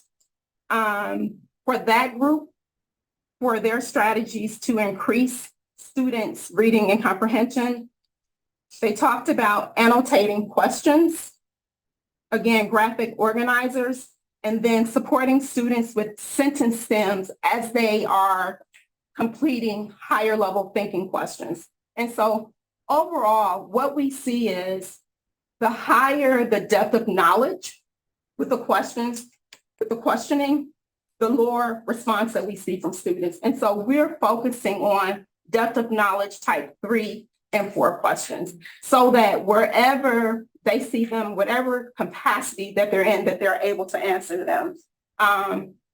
We are aware that during the 2024-25 school year, the state has adapted their 4 exams, so students will need to answer in a short answer form. And so we believe that the work that we're doing right now will strengthen their reading and comprehension. All right. And we have our instructional coaches and the people who participate in this process. Did you guys want to add anything? Not really. I just think listening to what the teachers had to say as far as the process will really help to strengthen our collaboration moving forward to match with the student needs and the teacher needs as well, so that we can just continue to support our students. And then we have Mr. McDaniel, who's also an instructional coach for the high school online. And Claire Kurtzman for the middle school. Did you guys have anything that you wanted to add? No, I think I just want to reiterate. Hi, everyone. Taylor McDaniel, the instructional coach at the high school. I just want to reiterate what Allie was saying is continue to work with the teachers to best support our students, and especially in creating classroom activities that are going to start to get them to think about that, explain, and the studying of the evidence, and how we can embed those skills and get them collaborating with each other to help them support each other in their learning. And so it's not all teacher-led, and the students can support each other as well. I have one question. How do you see this new Act 20 affecting what you guys are doing? Because aren't they going to be testing more regularly? That's going to be an agenda item in January. Okay. So we'll bring it to you in January. Yeah. But there'll be that item. We're beginning to study that work in January as well. But to answer your question, it is looking at that bottom 25% and making sure that you have a plan to address. And when they're not responding to that plan, that you have a backup plan so that when these students are matriculating to third grade, that they're able to be independent readers. So, if the fact that you did the baseline assessment, right, is letting you know and giving instructors some idea where students are, and you're beginning to kind of look at goals and setting goals into, in terms of where you want to go, and I love that. And I just want to thank you because that was one of my questions when we were kind of going through. I believe it was a strategic plan, and I was just interested. I wanted to know, how are we measuring growth? Is there enough attention paid to, understanding where our students are and taking our students where they need to be, and just charting that course, across the board. So thank you all so much. Welcome, and we look forward to doing another report for you in February. That will be the next assessment for the students to measure that growth. Awesome. Yep, thank you. Thank you very much. That was definitely wanted to thank you in relationship to that and everybody that's doing all of the wonderful work, all of the teachers, the assistants and everyone else, the administration that's doing that and being able to continue to move our students forward and educate them at the highest level. So thank you so much. Excuse me, I'm so sorry. Thank you. All right, so let's move forward. For our BDE playground. You can stay right here. You can stay right if you want to stand. You guys want to stay right there, whatever. You might want to stand up a little bit or whatever because you've been sitting so long. And we apologize. Come stand over here. Carla. You guys come up here. Now, are you guys going to be doing some exercise and stuff or showing us some playground equipment and doing some? One of the 4K teachers. I've been a 4K teacher here for the last 16 years. All right, good job. Presentation on behalf of Kim Robbins. She's one of our special education teachers. All right. Steve Brinker, another one of our special education teachers. Beth Clement, 4K teacher, and then two of our coworkers who are not here, and that's Abby Durkin, and she's a speech and language pathologist, and Kristen Meisel, she's a physical therapist that we work at an early childhood team. So I kind of wanted to give you an idea of where this all started. We're talking about an inclusive playground for the West Playground at Brown Deer, which is now, we kind of call it the younger kid playground. Since I've been here for 16 years, it was supposed to be designed as an early childhood playground. But as we can see, that's not kind of how it came about. It wasn't really part of the planning process. If you look at it, it's really designed for older children. And we've always kind of talked about it. And then I was at a soccer tournament up in the Madison area, and I brought my kids to go play on a playground, and there was this beautiful communication board. And many of our students at the elementary school, they use different devices because they're not always able to communicate. So they communicate with communication boards, they communicate with iPads. And I immediately took a picture and I'm like, this is amazing. Our kids out in the playground can use this as a voice. And then I started walking and there was this amazing inclusive playground. So I immediately texted, my team and I took pictures and we really just started talking about what we can do. And we thought about our students with special needs and our increasing students with mobility issues on the playground. And we're seeing a lot more throughout the years. And it very soon and very quickly became very clear that this was not a want. It was really a need for our school community at Brown Deer Elementary School. Here, if you could go to the next slide. Our current playground is not accessible to all students with special needs. The wood chip surface is not conducive to either walkers or wheelchairs. The main structure is not accessible for all students. I don't know if you've been up there, but I have, and it scares me as an adult. And retrofitting a current playground is not the best solution in creating an inclusive playground for all students. It also has a lot of uneven terrain. And during rain, it makes it inaccessible for all the students on the playground, but it also makes it troublesome for those students that may not be in a walker, but just aren't as stable on their feet. Like I mentioned before, our current playground is rated for ages 5 to 12, while we really have students ages 3 to 8 using that playground on a daily basis. If you flip to the next slide, there's also pictures on there. I took them outside my window one day.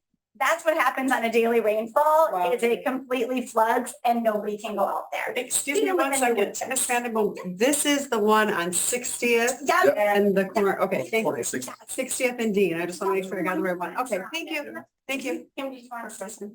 Oh, yeah, just to address the 3-year-olds, because I am the teacher of the 3-year-olds, and right now, we very rarely will go outside just because of the height of some of the climbing structures that we have.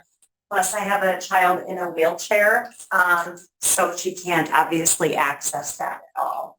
So we stay inside and structure inside that the kids can play on each day so that they get an opportunity for gross motor time each day.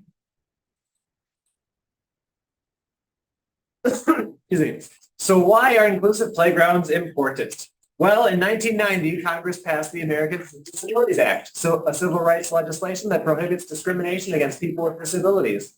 Since then, newly built or renovated playgrounds have been designed to remove the physical barriers that exclude people with disabilities. So let's talk about some benefits now. This is kind of getting a little dreary. You can go to the next slide. So why is play important and why is this important to be inclusive for our students? There are lots of physical benefits that can come from being able to play on an inclusive playground, including swinging, climbing, and sliding, which are all important for maintaining health. There are social and emotional benefits, breaking down social barriers and providing a safe and engaging environment for our scholars. There are mental benefits as well. Exploring tactile and sensory activities encourages mental development. When children of all abilities experience the value of play, it can bring the community together in enduring ways. And continuing on, what elements are included in an inclusive playground? Think of it as an extension of the classroom. It's another learning space. There would be sensory play, tactile, various surfaces and panels that offer sensory stimulation for our students and promote dexterity that we need in writing. There would be visuals and graphics, uniquely placed, so games that could promote hand and eye coordination and spatial awareness. Swinging, we know tubular motion or back and forth motion stimulates the nervous system and really does help a lot of our special needs students. Spinning, and again, that motion, rotating structures that require interactive play with all of our students, our regular education and our special needs students. Next slide. Imaginative group play structure. Kids love to use their imagination. We would love to build upon that outside the classroom in addition to inside. Our surface materials would then change from the wood chip structures that flood to rubberized pour in place that are durable, maintenance free, and sturdy enough for running and able to be accessed by all students. Great job, guys. These are our current statistics at Brown Deer Elementary School. Each day that we are able to go outside, approximately 411 students utilize that playground.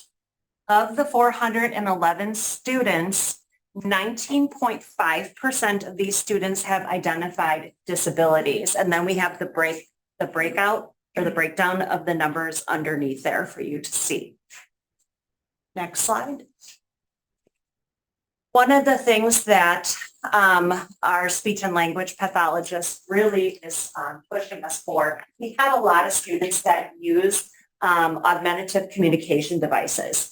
And sometimes they have them, sometimes they don't.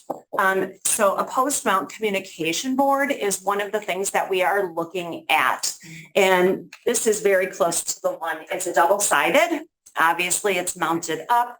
So it has access to all of our students. And one of the quotes I read from the website of the manufacturer of this communication board was this: "Together we will create a village of support that empowers every child with confidence." We have a lot of students that don't have that ability. We're also looking at the one from GoTalk, and it gives you the ability to customize it. So we could put our exact play structures on there so that students really tell you what they want or what they need. And then this Post Mountain Communication Board through this particular company is the same communication systems that our speech pathologists also use. So the children would be familiar with them. Next slide. This is a little video that the woman who we are working with through Lee and Burke has come up with us for our playground. Now, just keep in mind, this is pretty close to the final design that we are looking at. There are some tweaks. The board that we have up here, along with the presentation that we're going to show you right now, is close to what we're looking at. That's quite accurate. And then in the new year, they will be rolling out additional structures and things like that that we might want to substitute. Go ahead.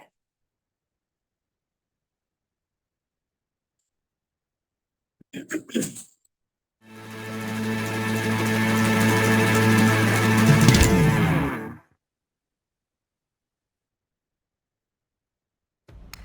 from Fond du Lac.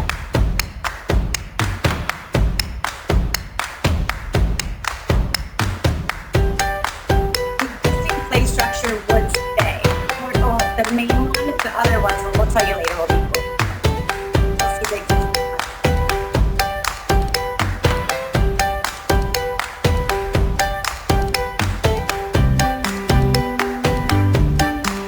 Incorporated the different panels that have different sensory components. There are ramps for children in wheelchairs and walkers. Some of the monkey bars that we have are boat brown, so we don't have children falling. These are close to the bottom, like the surface.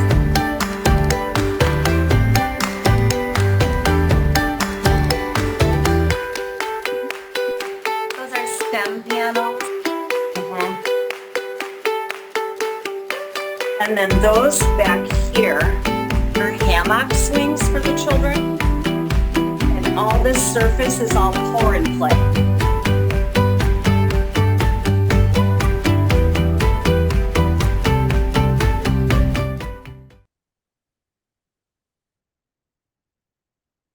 So our proposal. That's just the design.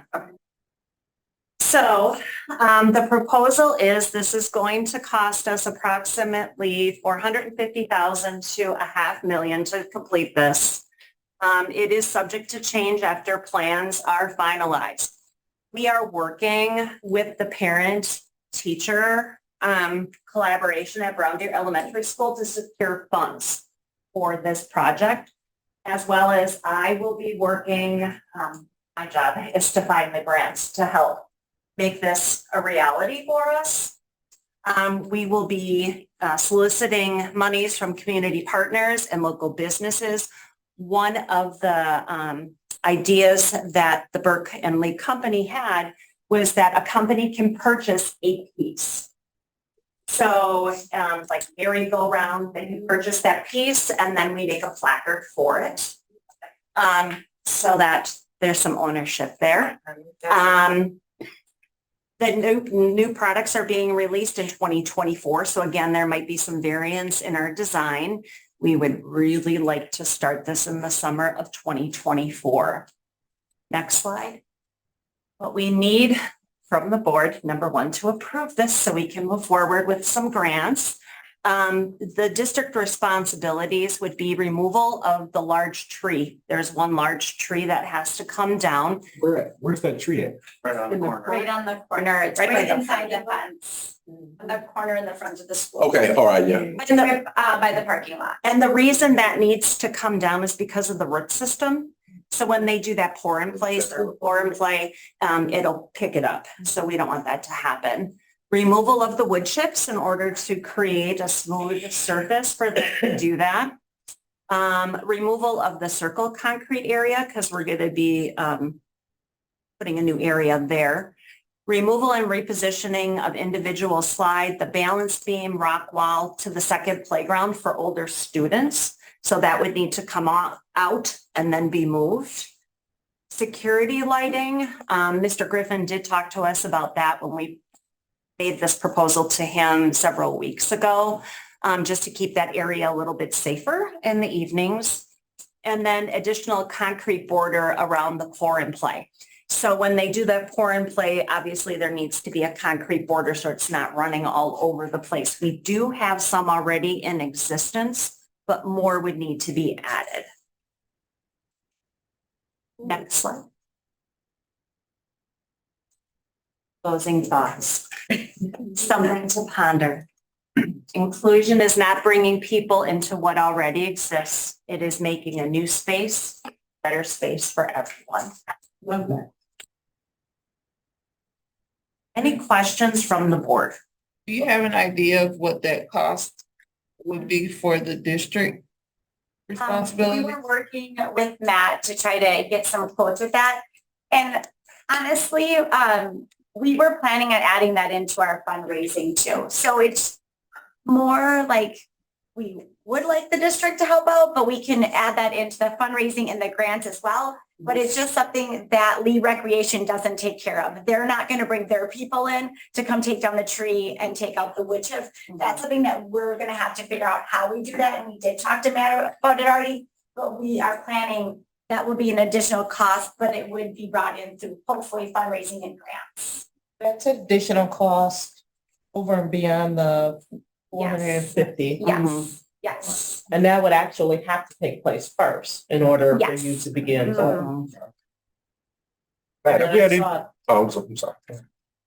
I'm sorry, just one last, just to confirm the timeline you're looking at. We would love to have this done this summer so that it's ready to go by the new school year. That's really dependent on whether we can get the funds for it, but the turnaround is pretty quick through Lee Recreation. Now, if we know we can do this, we can start purchasing those things and they will store them for us. Because that's the longest timeline for them, is to get some of those things that could be back ordered or. And they can lock in the cost at Yes, that and then they point. can lock in the cost, exactly. And they're willing to hold, and then they can come and get it done very quickly. All right, I guess I got two questions and one statement.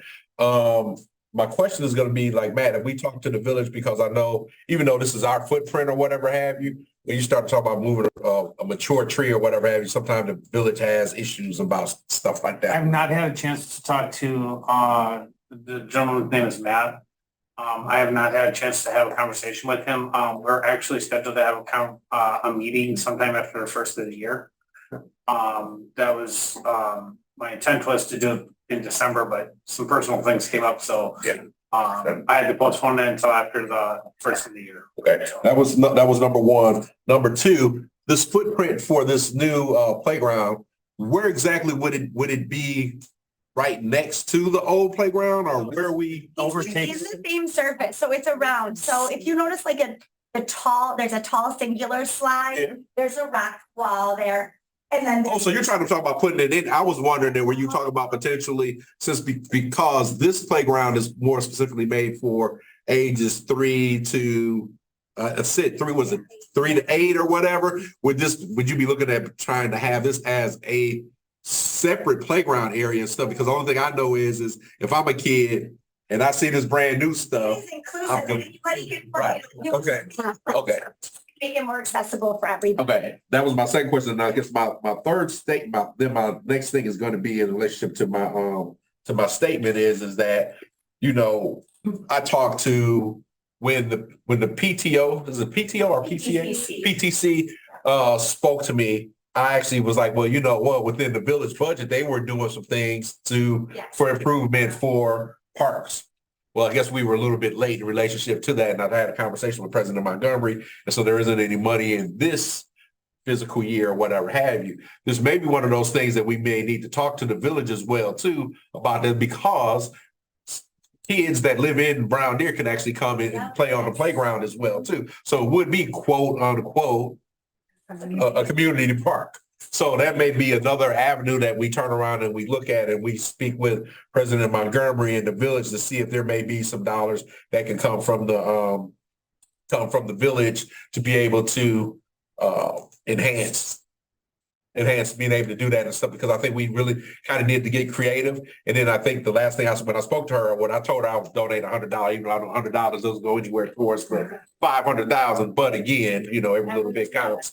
And being able to do that, and that may be one of those other areas too, because I think there probably are a lot of people that are like me that would feel like, hey, I don't have a problem, donating something towards something like this, because you know what, you sit there, you look at that and you think about the population that we're talking about and our younger kids and what we're trying to do or whatever have you, as well as it makes our footprint at Brown Deer look so much better and so much more inclusive or whatever have you. I think this is nothing but a win-win and a positive and a plus and stuff. So. And one thing too, I'll just add, when we've had a number of meetings with the PTC already, is that to do a fundraiser for people like you who would like to donate some money and either create a brick with your name on it and help that outline some of the areas where we need that pour and play, or creating a wall, some type of artistic decorative wall for people who have contributed. Okay. So perfect. Yeah. So when would you need something from us? We need your approval to be able to do that. Approval to, so you would ask us for approval to move forward with the project? Move forward with the fundraising, get it out to the community, finalizing everything that we need. Because if I can, like my goal is over break to start looking for grants for this. Okay. And I didn't want to start putting the work into it if you wouldn't do it. because we were told we needed approval from the board in order to make it happen. Or to start moving forward. It's not on the motion sheet, but it's on the agenda. Right, so we can make a motion. All right, well, okay, well, let's do this. Would somebody like to try to make a motion to approve the after school, I'm sorry if I keep doing it, to the Brown Deer Elementary School playground improvement The process. process? All right, so it'll be the BDE playground process. Will someone make a motion to approve it? Process. The cure fund. Yeah. Yeah. Okay, Lita, you ready to write this one? Try, or you want me to try? Oh, no, I'm saying because we're gonna have to write it. Oh, Yeah. okay, so Dr. Beto, I would like to make a motion to approve the team to attempt to secure funds For the BDE for the playground. BDE Playground. We will. Yes. There it is. Motion has been made. Do we have a second? I'll second. All right, thank you very much, Mr. Taylor. Motion has been made and seconded. Any further discussion? I just want to say thank you to you all. I know this has been a long time coming, so you all are amazing early childhood teachers, and we appreciate everything you're doing. And this speaks to the equity work that we're about here in the school district of Brown Deer. So And thank I you all just so need much. to say that you guys apparently are very great teachers, but you're also amazing salespeople. I need to say that to you. Great job. Yeah, after work. All right. Any other further discussion? Yeah. Hearing and seeing none, all in favor, raise hand and/or aye. Any opposed? All right, motion carries 6-0. All right, guys, go ahead. Let's go get this money. All right. So that would have been the perfect way to end the meeting. wouldn't it? All right, let's go on to our next item. Approval of the career and tech ed program, the tiny house donation. Okay, I'm sorry, Dr. Kelsey Brown. I didn't write, hey, back on task. Yes, I will take this one. This is, we're looking for approval from board to accept a donation in the amount of $200 for the tiny house that was put together by our wonderful and amazing students in the career and tech ed area. We did have a couple of individuals who were interested earlier in the school year. Those two fell through. We found someone who did make the donation, in addition to securing a truck or a bed to come and pick it up and move it. And so we're asking for approval for the donation in $200 from the board this evening. All right. Someone like to make a motion? I'll make a motion to approve the receipt of the donated funds in the amount of 200 for the tech ed department tiny house as presented. Thank you very much, Ms. Walker. Second? Second. All right, thank you very much, Ms. Mackey. Any other further discussion? Only discussion I was gonna have is now, do we make one of these every year in the tech ed department program? The first time. Because you know what, if anybody saw those or whatever, that would definitely be a money maker if that tech ed program decided to make those for people to be able to put in their backyards for their kids. Man, I'm telling you, because if you guys got an opportunity to see it, it's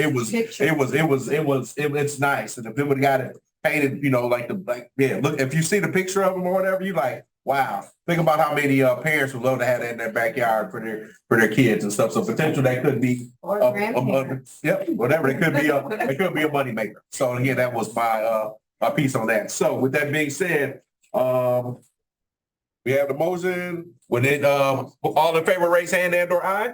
Aye. Any opposed? Hearing seen that motion carries unanimously 6-0. So the tech ed department, the tiny house. All right, let's go on to our next item. The facilities and grounds update. Mr. Russ. Hi, how's it going? I just wanted to give the board a quick update. As you guys all know, January 2nd, we start our move that we have our new cleaning service starting at the elementary school, and in which we will also be moving 3 of our students to high school. That transaction is moving smoothly as of this moment. There's been no hiccups at this point in time. We did our walkthrough. Everyone seems to be on the same page. I did clarify that at the last board meeting, you guys were a little leery about giving them a 1.5-year contract. It is true that if we don't like whatever they're doing, we do have a 60-day window to get out of the contract. So there's no worries there. So we moved forward with signing the contract and proceeding forward with that. Next thing is I wanted to give a quick shout out to David J. Frank and their planters. They have replanted for our winter scene. I don't know if anyone has driven past the field house entrance, but the pottery and all that is absolutely gorgeous. So I kind of wanted to give a shout out to them. They've done a fantastic job. Secondly, I wanted to give a little bit of a heads up to you guys at the next board meeting. I'm going to attempt with Kevin's help in getting you guys to approve a capital improvement, a 5-year capital improvement plan so that we can start using some of those funds towards repairs that are starting to rear its heads. So we'll be looking to either do, if we can get the whole thing completed, great. If not, at least a partial capital improvement plan. In which we'll try to include, I do believe that part of the capital improvement plan was the playgrounds. So that'll be hopefully part of that as well. And then the only other thing, I don't have much. No, that's pretty much about it for this one. So that includes like some of that concrete wall that was slanted, and you guys showed us all of that before, right? Yes. That's what that was. Okay. That's the list. We haven't decided on any specific what Yeah, we're doing. but we're gonna try to head up some of the major projects that are coming our way. Okay. Doors and hooks. Yeah, roofs, HVAC issues. Okay, just want to remember. Mhm. Okay, great. Any questions?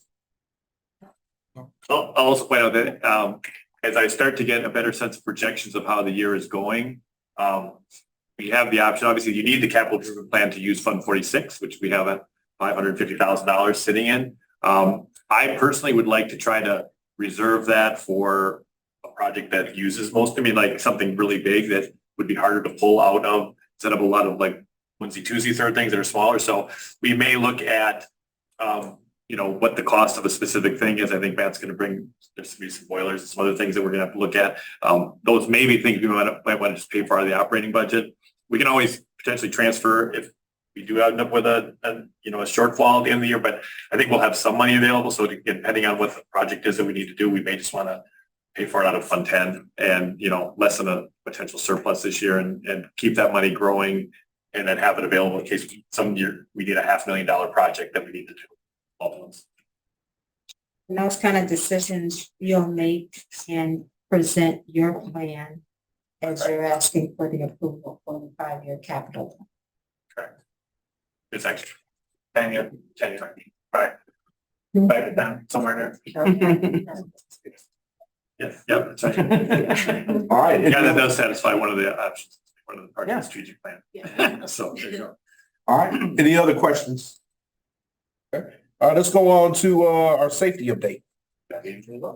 I brought forward to you guys, I gave you a quote for another AI-based system, Chimera Integrations. It is a competitor of one of the other base systems that we had, which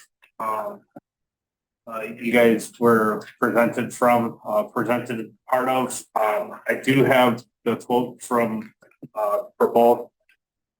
It's just another detection style piece. Just wanted to kind of give that up to you guys. We're also looking into me, Kevin, and Kara are going to be having safety grant meeting this Thursday. We're following an all-dayer to get ready to figure out the ways that we're going to use the COPS grant over the next couple of years. And then there was one other thing. I think we're bringing that up here in just a couple of minutes. So I'll just stop there.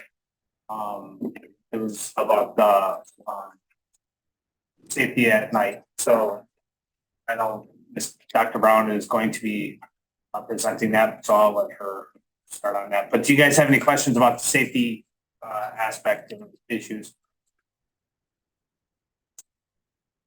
You said this system is similar to the other one? Yeah, this is similar to the Evolve system. It's their competitor. It's just a little bit different. They use a little bit different technology, but in all actuality, it's just about the same. They use it at stadiums. They use it in colleges. They use it at some of the schools, just not here in Wisconsin. Wisconsin is one of the few states that don't have the AI style systems in there. Like I said, Racine is the first one to use an AI style system as far as security goes. This is significantly lower, right? And it has a finance option. Mhm. Is it net 30? Yeah, what is the finance option? The finance option is $7,000 per month for 36. Oh, right here. Okay, I missed that. Okay. Oh. But if you outright buy it, it's cheaper. Yeah. Yeah. So the cost that we're looking at is 248,900 with half down. Correct? And then the rest. And then the rest, yeah. Correct. Yeah, they have not been out here. They were basing this off of what I had given them. This is not, the actual final cost or anything like that. This is just per unit costs. I asked them to just do the high school for me, but this would not be covering, if we need more or less for the elementary school or more at the middle high school, depending on what the board wanted to approve. The other, I remembered what the other part was. I do apologize, I'm a little scatterbrained. The other part is that, I also kind of, wanted to re-bring up the, I know a while back ago, we had a meeting about, safety, and we were talking about sending out an email or a letter with a questionnaire style. Does the board want? Yeah, a survey. Does the board want me to, continue with that? I just kind of wanted to know, I saw it in my notes and I kind To of, do another survey? So let yeah, me do another remind- survey after, because the last time we did a survey, it was during the height of a incident. We wanted Do we want to send out a survey when the incidences aren't so hot? Right. And the other piece to And this we included, we wanted to include a projected cost. Yes, in there. correct. And I have all that, spreadsheet, what it would cost, the general costs, not, exact costs, because, there could be pluses or minuses to how many we want and how many, but per unit, I do have that cost. I would like to see a comparison of system A, B, C. A gives you this, B gives you that. This costs this costs that. I can get that to the board. Would you guys like that for the next board meeting? Yeah. If you can, if you got time to be able to do it, because if we can have that, and then if we turn around and we do the next survey, we are going to do the next survey. We could also have that as part of the thing and stuff, because now we can really start to look at some costs on what this may actually really cost everybody towards the budget and everything else like that and stuff. So Didn't we also say that to be included was options for paying? Would you be willing to pay a security fee, referendums, without asking those questions? It makes no sense to ask the first question if they want to have the thing, because unless they can pay for it, it's a mute point. And that's the other piece too, if you're creating this spreadsheet, I would like to be able to see which product would offer an ability for flex. Well, what I'm going to tell you, what I will tell the board right now is that any kind of flex payment, this company is the only company that did the finance. And to be honest with you, the finance end of it would cost us a lot more in the long run. And if we are looking to save money in any shape or form, buying a system outright is going to be much more affordable, so to speak. In the long run. In the long run. In the long run. I get it, but I'm just But if wondering we where don't- those funds are coming. If we don't have the dollars or the Right, cards. so it's like we finance Yeah. all sorts of stuff, so, Right. yeah, so that I would mean, be an option. The question really is, the reality is that we had $300,000 surplus last year. We do have funds available in fund balance for that one-time cost. That's not really what I Ongoing worry cost. about. It's the ongoing cost. So Right. if it's $100,000, $150,000 and the staffing involved, and that's what you have to kind of look at. I wouldn't worry as much about the one-time cost for this, because you could just say, we're going to just take it on fund balance. We're going to pay for it and get it paid for, because it would save you money long-term. I don't think there's much of an advantage to taking out a loan, because then you're doing a Fund 38 thing, and then you're paying for cost of interest on an ongoing basis. That money has to come out of the operating budget. Just buy whatever it is you want to buy. But I think the larger question is, how do we address the ongoing costs? What those look like. True cost of ownership Right. is kind of how we talk about it. Kevin, is there any consideration for use of Fund 80, given that the community uses our facility often and frequently? I can ask DPI if it wouldn't be full. They're open, so, that's the other question. I can tell you, I have other questions about Fund 80 that I want to reach out to DPI, one of which might be in the playground as well. Just to see what our options are. Usually it's a prorated piece though, and since this is more security for the building as a whole, I'm going to guess that it's probably not going to be a huge chunk that we'd be able to pay for it out of that, but potentially something. And I think to Kevin's conversation now, that when we're doing the comparison, I think we need to have a projected total cost comparison. In other words, we know the cost estimated for the equipment, the installation, the training, but then to your point, what will it take for this system? Approximately 5 people estimated to be paid whatever. So we have a total cost for each one of these scenarios. And again, and the projected year to year cost as well, so that we can see what we're looking at. I do have I don't know if I want to use the word concern, but a thought regarding what we just approved and their ability to go out and seek funding and do fundraising and things of that nature. So now we have two projects that even if we have thought to do anything close to that we, as Lisa just pointed out, we charge more fees or something like that. And so now we have that to think about on the heels of now this other project out here trying to get $400,000 to $500,000. So, yeah. Again, with that one is, kind of that one-time cost, and it's contingent on getting, at least I assume a majority of the funding. So it's a little bit of a different animal than this piece, I think, where, again, you have this upfront cost for security and then whatever. And I'm not talking about the cost per se, but the garnering of the cost. Sure. Just like Dr. Beadle said, I'll give $100. So the playground comes knocking at Dr. Beadle's door for X amount of dollars. And now here we come a second time around knocking at someone's door, generally speaking, asking for additional funding. So But that's not the only thing, because that was a bit of concern with raising funds for the playground as well. We're already asking businesses in the community to support efforts that we're doing within the district. So I would want us to make sure that we aren't knocking at Todd's door 5 times. There's my point. Yeah. So that's paying for property taxes.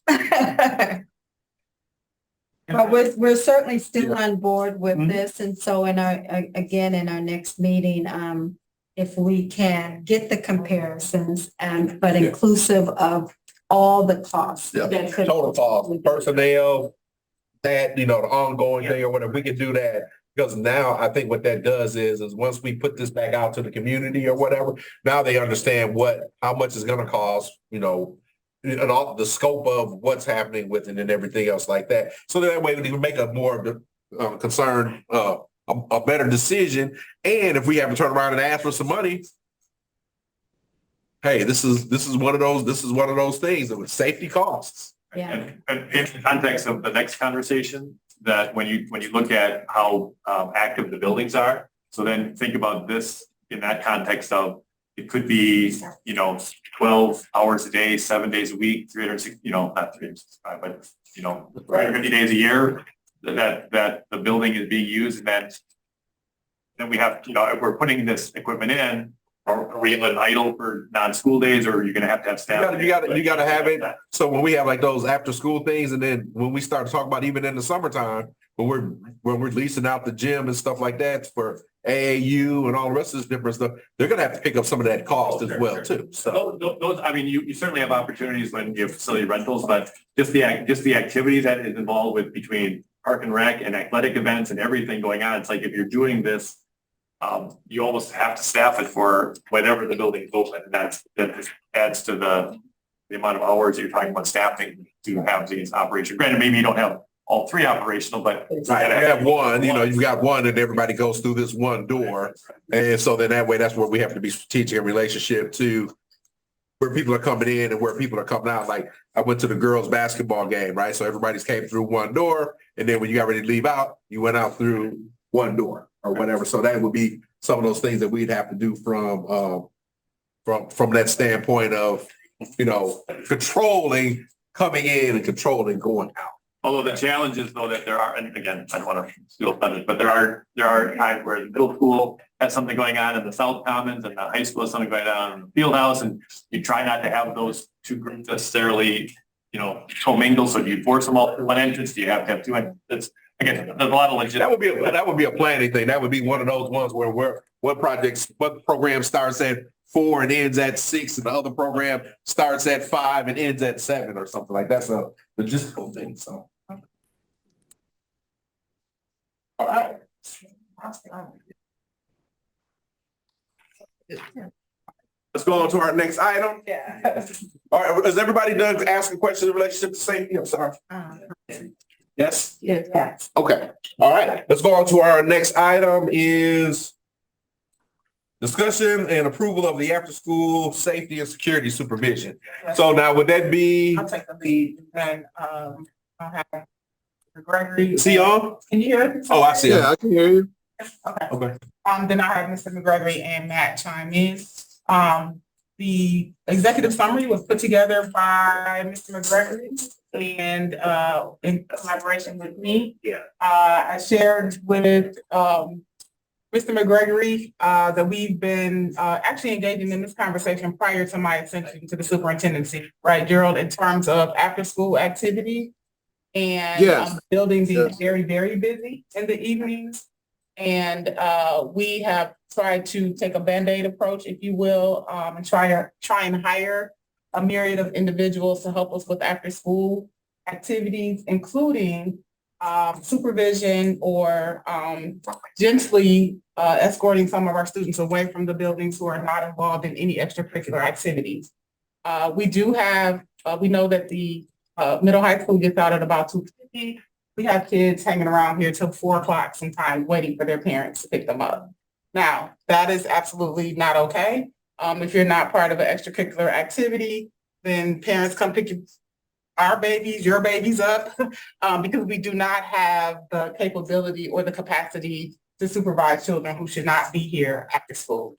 The other piece of this conversation centers around our middle high school students going down to the elementary school to pick up their younger siblings. And so when they walk this path here, there's some supervision that's necessary, walking those kids down to the path and just really being on the playground with them. That's a 40-minute window between the middle high school getting out and the elementary school getting out of school. And so, as I'm sure you're aware, we have had some instances down there at the elementary playground.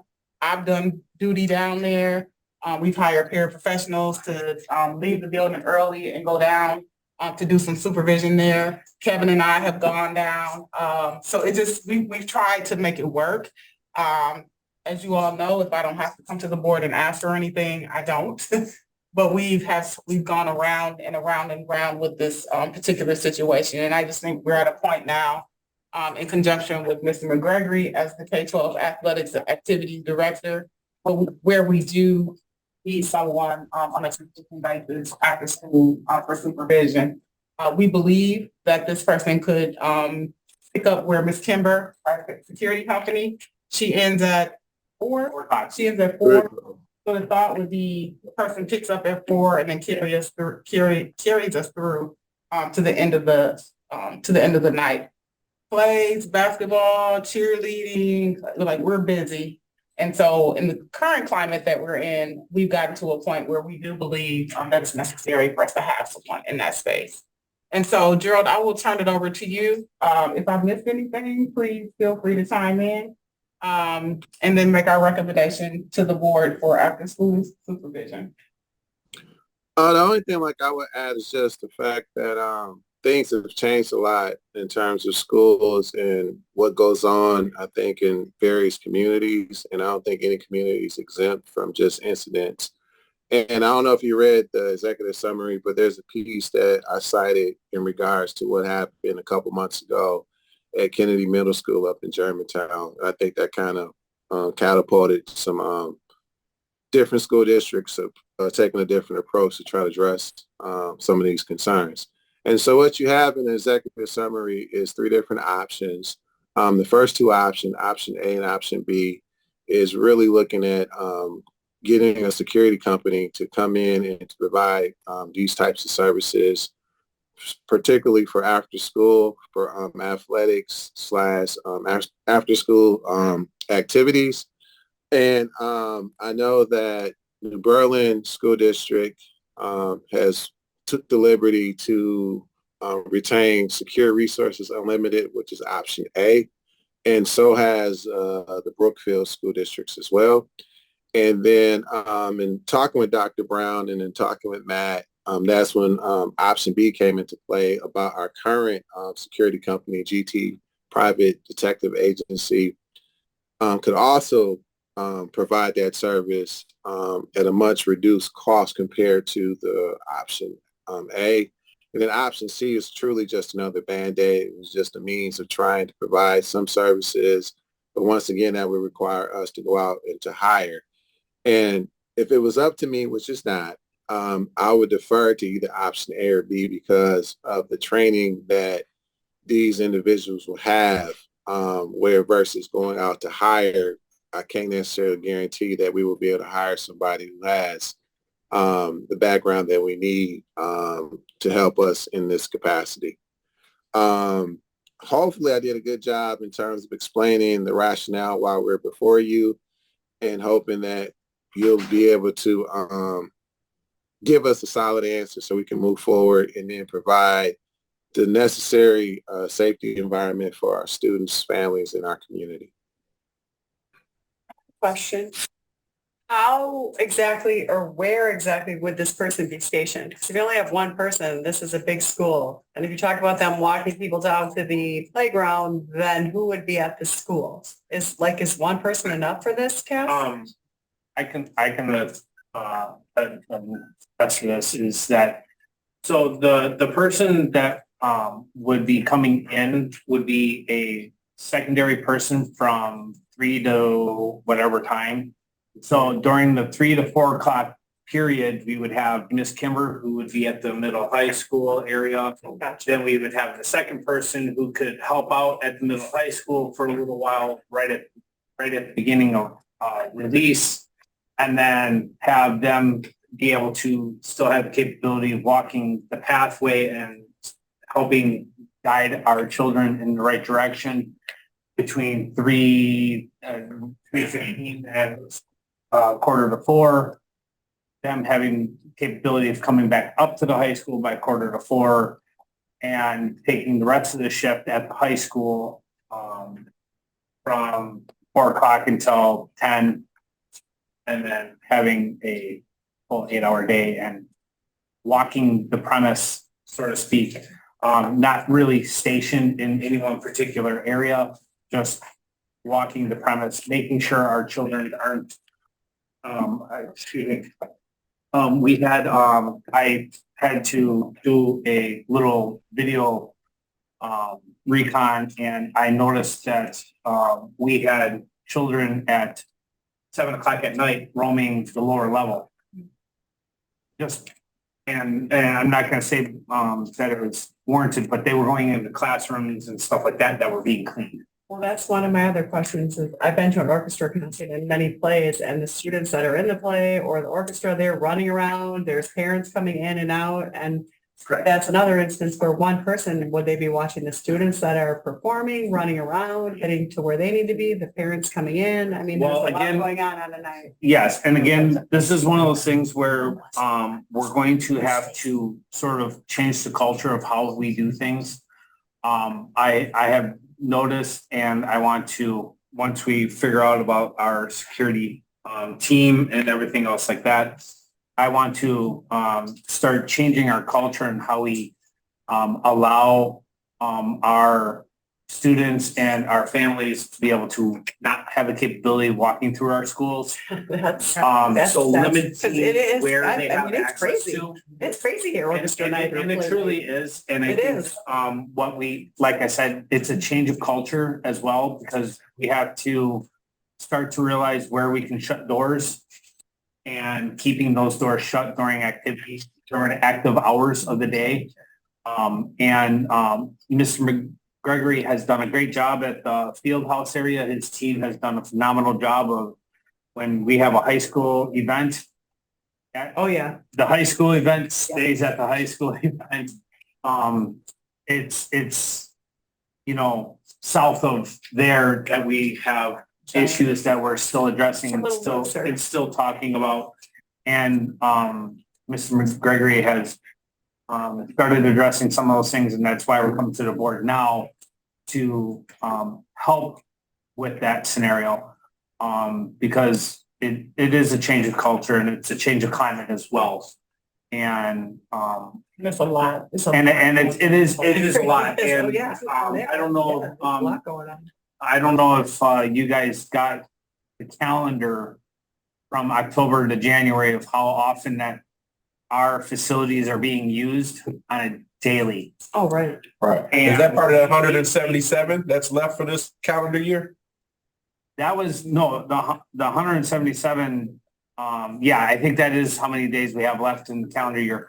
But our facilities gets used 6 days a week. That doesn't include, when we have things like WYDL, which are typically on Sundays, in which our school is being used Weekends. fully.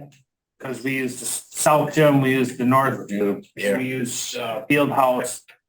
We have too much open space and no one to watch that open space. Yeah. So as we're talking about option D, if we can are considering looking into option B, this then is just prorated for the remainder of this school year. I would like So to we see the don't- full amount. Yeah. For the following year. So how many days do we, how many days are actually in the full school years? Yeah. 280?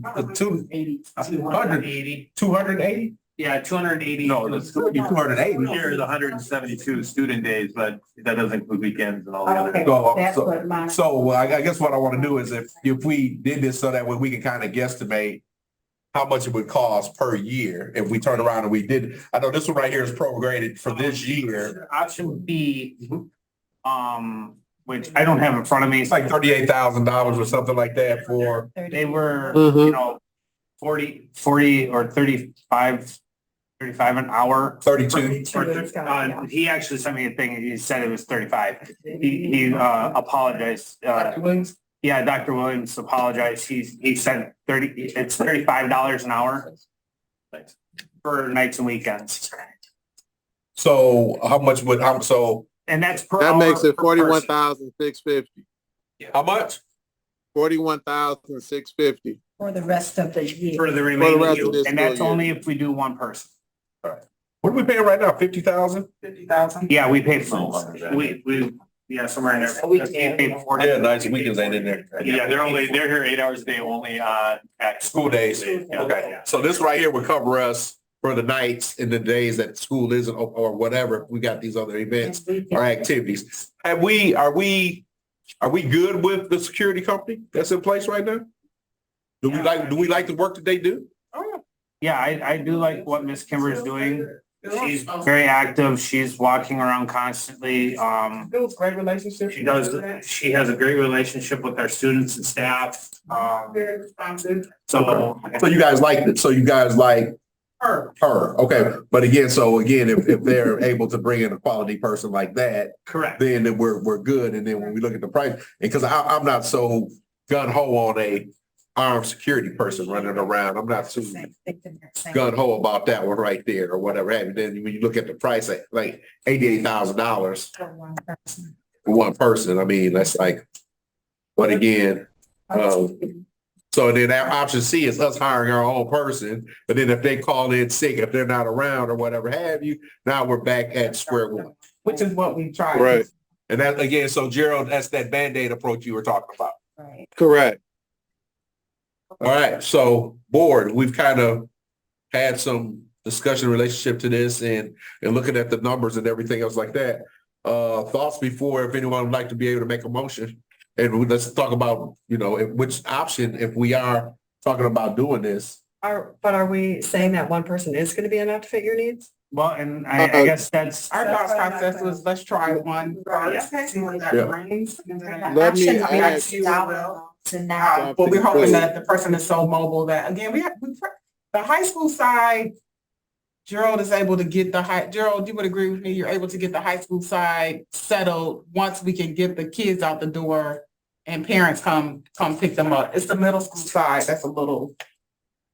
So how I would answer that question, like tonight, like I have girls varsity basketball game. So this part is fine. Middle school could use some work, but also I think that's a different discussion because it's really, I think, about how we allocate our resources. And so I know historically we haven't put the same resources into middle school as we had high school. So that's just, I think, just talking about budget stuff. So we don't necessarily have to do that right here, right now.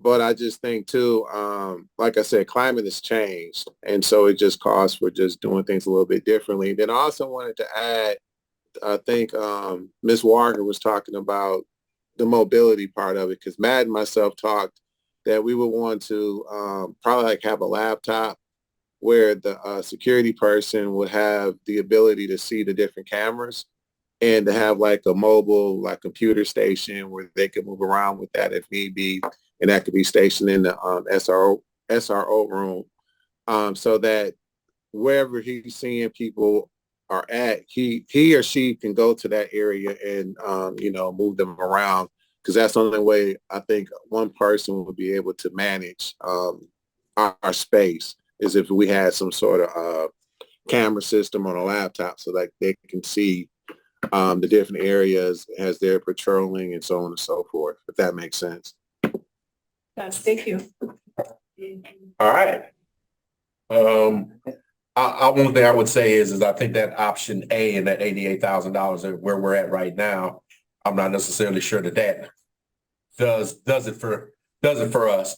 So now we're looking at option C, which is that Band-Aid approach, which, if we hire somebody, we got to find somebody, number one. Then if they don't come in, then we're kind of stuck back in where we're at. Then you've got item B with a company that's already with us, we feel comfortable with. And one thing I'll also add about the company is when Ms. Kimber goes over here, the individuals that they send her back up is good as well. Okay.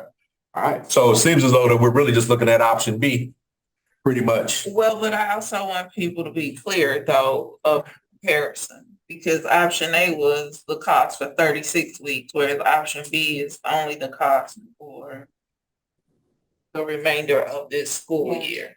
So I don't want you to just think 88,000 versus 41,000, because that's not accurate.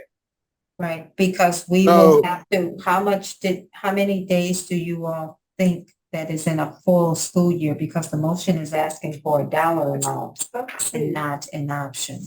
So we're coming out of 36 weeks is what? But now again, you got to remember now we're talking about 6 days a week too. So now you're talking about potentially 6 days a week. So if you do 6 days a week times 36, that's 100. That's some Sundays. So yeah. We have some Sundays. So yeah, the 170 in the option B is really days. It's not school days left. It's really January. And that's okay. So they're putting in there everything. Right. Okay. What would that look like for a full year? Like that. Right. So that's so pretty much everything. Everything. Right. Okay. The only thing I would just add, I think there's certainly value in, especially if we're doing something short term or, for the end of the school year, to maybe partner with GT. The only other thing I would say is that in the process of selecting them, one of the things we were looking at was was having somebody who could interact with the students more on an SEL level, and it wasn't just, a security person walking around. We can make a decision maybe after the course of this early semester to say, like, is that the kind of role we need? Because the difference, what Ms. Kimber does during the day is awesome, because she's here, the kids are here every day, she makes relationship with them, helps, diffuse potential situations. But at night and on the weekends, when perhaps a larger portion of the folks are new to the district, they don't go here, they're visitors, it's not necessarily as critical. So maybe that price point could be brought down by, a different, again, still probably contracting it out, because you don't want the responsibility of having to train people and have them be district employees. But we could re-examine that if we determine that maybe that's overkill for that position for the nights and weekends piece, especially if we're paying a premium because it's nights and weekends. We could have that conversation. Or if you decide that maybe one person is enough and you need two, you may need to bring the cost on a per unit basis down. But we could certainly have that conversation as the school year ends and we look into. So this will be just an approval for the remainder of the school year, which would then be the 38. And 41. 41 with the $35 an hour. Yeah. Oh, the 35. 41,650. All right. Variation is 5 to 7 days. So some week it might be 6 days a week. Another week it might be a 7-day week. But we got it covered regardless of whatever's going on. Correct. And you also have holidays that are in there that, the school district's just closed. So, Memorial Day, there won't be any. Yeah, there won't be. Oh, okay. Here. There's blackout dates where, you know. All right, so let's go ahead. Would somebody like to be able to make a motion? I'd like to make a motion to approve, what's the name of ET Detective Agency? We already have a partnership with them. Right. So we're in this activity to approve. Yeah, but I need the name. Motion to approve GT Security or Detective Agency. GT Detective Agency, that was the name of the. GT Detective Agency. Right. Put the amount on here? No, No. I wouldn't. 41,650. yeah, but we don't know. That's not a definite amount. Yeah. So round up to 42,000. That's an estimate. It's an estimate. We don't Well, need should the it. motion say not to be more than a certain amount? Maybe. Yep, shouldn't exceed 45,000. Right. Not to exceed. Yep, not to exceed 45.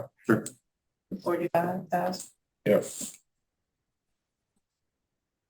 Okay, so I would like to make a motion to approve GT Detective Agency to provide after-school athletic security services to School District of Brown Deer, not to exceed an amount of $45,000 for the remainder of the 23-24 school year. 30. Yeah. All right, we have a motion. Do we have a second? I will second. Thank you very much, Peter. Motion is made and seconded. Any other further discussion? Hearing and seeing none, all in favor, raise hand and or aye. Okay, ladies, Who did the most? the motion was made by Ms. Robinson and was seconded by Ms. Peterson. All right, so again, all in favor, raise hand and or aye. Ms. Bacon, are you in? Yes? Yes. Okay, thank you. All right, okay, all right, the motion carries 6-0. Thank you very much. Thank you. Thank you for. Everybody was trying to make that one work. Okay. So, thank All you. right. So let's go on to now our discussion of district facilities walkthrough. Matt, I think that would be Matt. Hi, how's it going? I would like to, ask the board, to come with me on a journey. I would like to set up a date in which I can take our wonderful board through a journey of our wonderful district, through the buildings, even the good and the bad, and show you guys exactly what our district is, so that you guys have a better understanding of why sometimes I come up to you guys and say I need things fixed. So I would like to set up a date and a time. I can do multiple tours or one big giant tour, but I would like to set up a date in which we can have a good walkthrough through the elementary, through the administration building, and through the middle high school. Matt, how long do you think that this walkthrough would take? If all goes well, probably you'd be looking at 2 hours. Oh, wow. I've walked the entire campus. Kevin, we walked that one year. It takes about 2 hours to walk. So.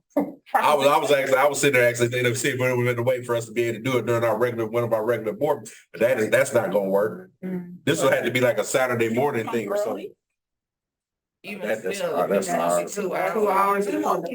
Come early and do it by building. Maybe.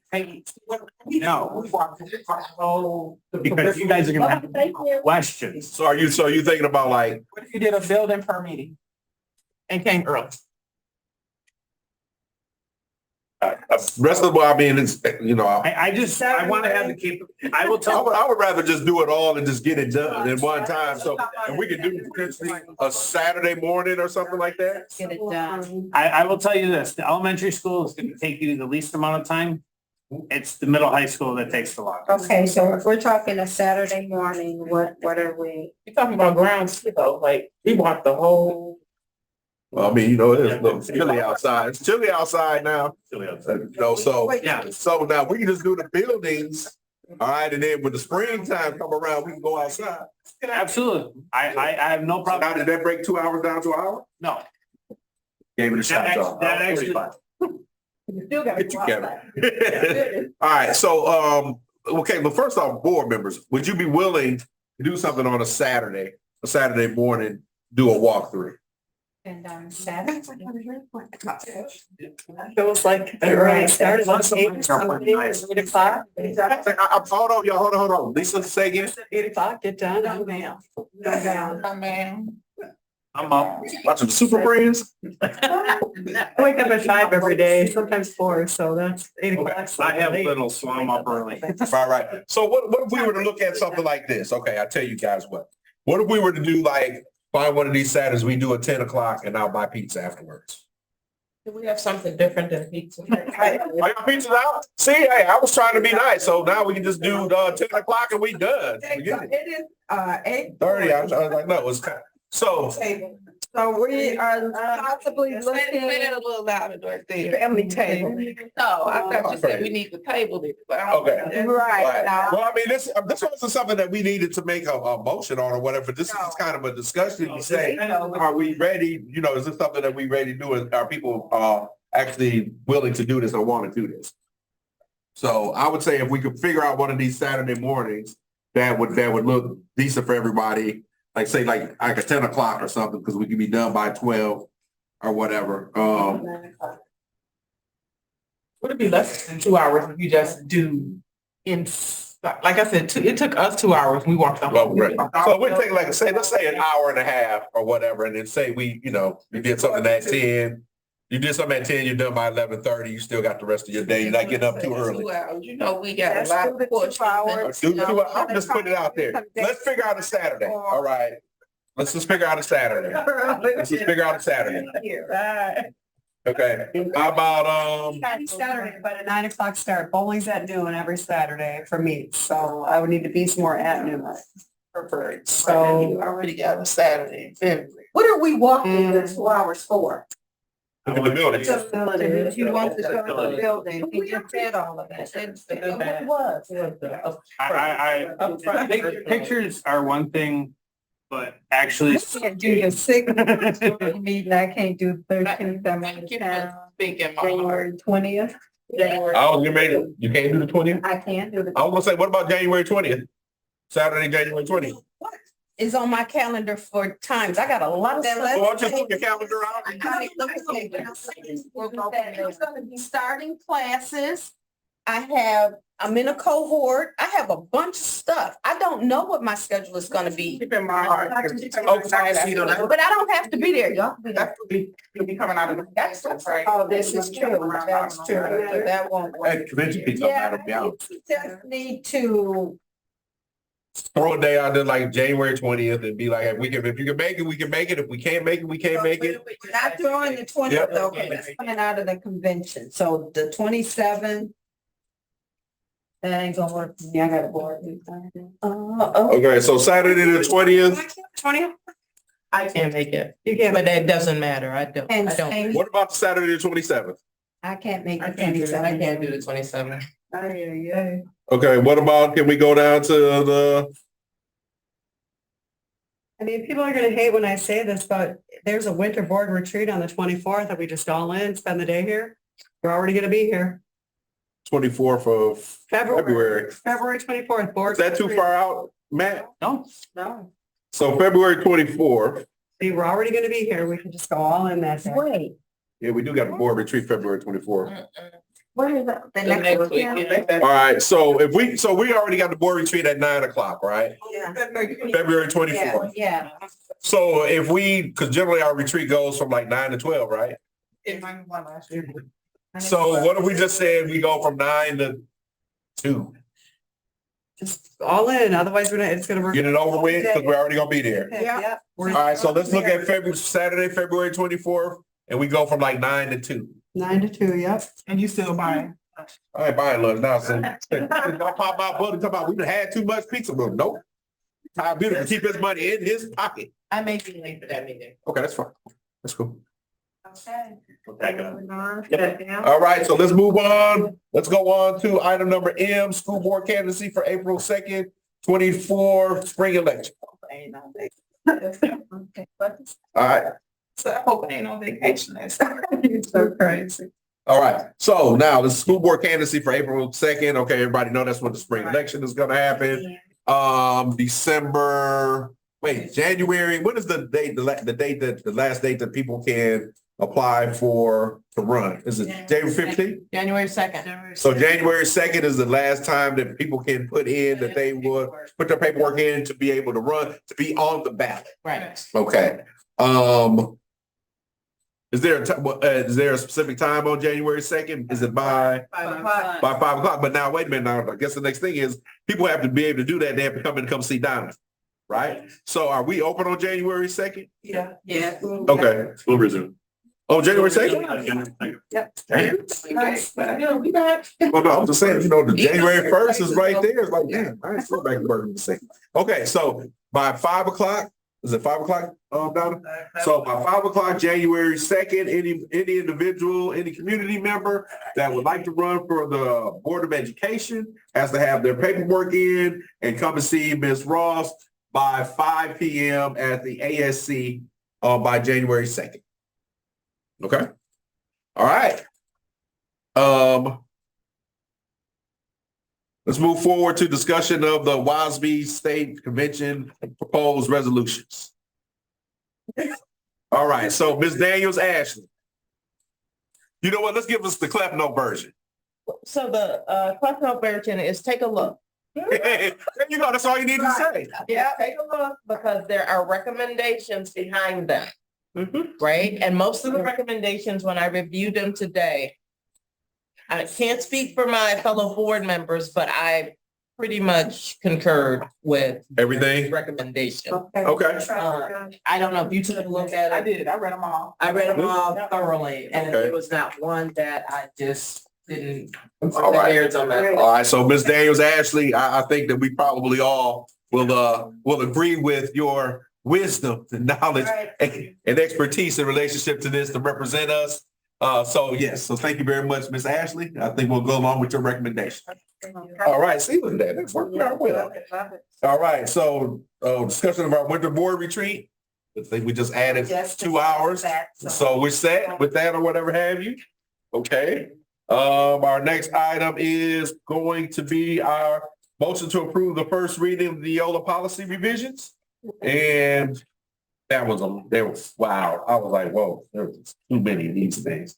But again, this is the first reading. And if you look at the end of some of the policies, they'll say there's a change, it's new, it's revised, it gives a rationale. So there we go. So again, would somebody like to make a motion to approve the first reading of the Neola policies? Okay, I guess that would be me.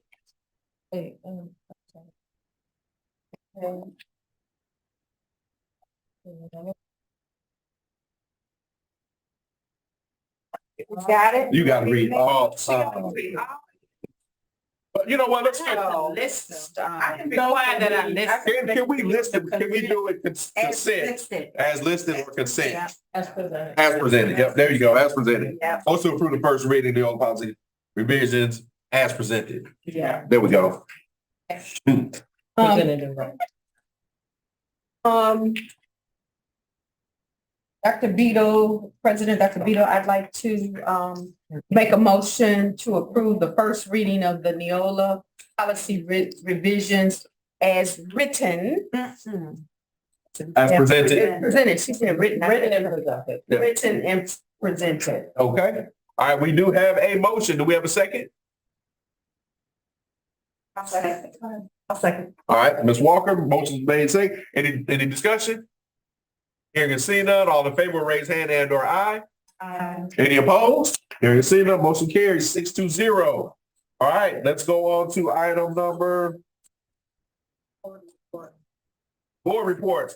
SWSA, the legislative update. One that came through was that they're ready to go vote on is where to go. Is that co-sponsorship of LRB 204, and that is the one for the rehire of Wisconsin employees that are retired in the WRS system. That now that they can be they want to be able to put up in the motion that they can be rehired and their annuity not stopped.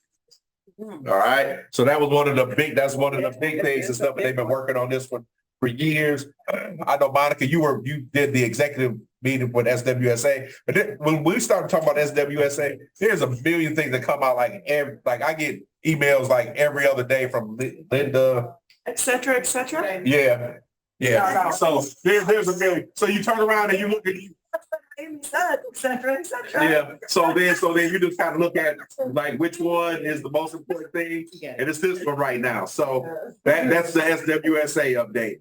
All right. Yeah, pretty much. I'll use that one again, Lisa. This way. That's that in there. Yeah. All right. All right. So let's go to the WOSB, Ms. Daniels Ashley, the WOSB update. Can I just add, Dr. Deagle, for the SWSA update? It is important. Hello. Let's listen. Oh, sorry. I think it's, and we'll have it as an agenda item at the January meeting, but it's important for the board to understand how Act 20 is going to impact us from a budgetary perspective. Yes. So, also something else to consider as we move forward with understanding, needs are expanding and, these unfunded mandates in our way, we have to do it. But, bring that, something to think about. You have to have certain people in place with certain I know. job titles and their workload has to be reconsidered, quite a few things there. So we'll talk about it in January. Talking about testing what, every year? Or every month? Oh, that was that other part of the relationship, the testing for students 3 times a year. Including the diagnostic though. Yeah, so it's getting ready to be a little overkill, but again, we'll have to cross that bridge when we get there. But you said the vote is actually next year? Action, like 20 years, that's already. All right, so let's go to our WOSB update. I think everything was said that was of importance in terms of WOSB. Let me get my notes. Non-candidacy filing, 1222. We reviewed the resolutions tonight. Yes, no report. All right, Ed Foundation. We did not meet. No meeting for Ed Foundation. Park and Rec. There was the tree lighting was on 12/6 and we voted not to meet this month. So next meeting's in January. All right, cool. All right, let's go to our board planning calendar. December 20th is the holiday concert. The 22nd is the deadline for the incumbent non-candidacy. And then we'll just kind of go through. Basically, the biggest thing is that school resumes on January 2nd. January 9th is the drawing of the lots. And then we have our board meeting January 9th. The 10th is the concert. The 15th, we MLK, Dr. Brother Martin Luther King Jr. Day. So there's no school and everything is closed. And then we have our Wisconsin State Education Convention, the 17th to the 19th. And then the regular board meeting on the 23rd. All right. Let's go on to item number 8. Motion to go on a roll call vote to go into closed session. I'd like to make a motion to a roll call vote to enter into closed session to discuss personnel matters pursuant to Wisconsin State Statute 19.851C and to approve the July 25th, 2023 for August 8th, August 22nd, October 3rd, October 10th, October 24th, and November 9th, and November 28th closed session meeting. All right. Thank you very much, Ms. Robinson. Motion is made. Second. Second. All right. Thank you, Ms. Bacon. All right. Ms. Ashley. Just a question. So with regards to closed session. Yeah. We just going into closed. We just going to go into closed session. I'm doing roll call vote now. Okay. Yeah, that's why I said Ms. Ashley. Got it. Okay. Peter? Aye. Daniels, Ashley, aye. Bacon, aye. Peterson, aye. Robinson, aye. Walker, aye. That's it. All right. All right. We go into closed session at 8:51 p.m. Thanks for anybody that's in the community that's part of our board meeting. Thank you very much. We appreciate you taking time out, and we wish you a wonderful remainder of your evening and happy holidays.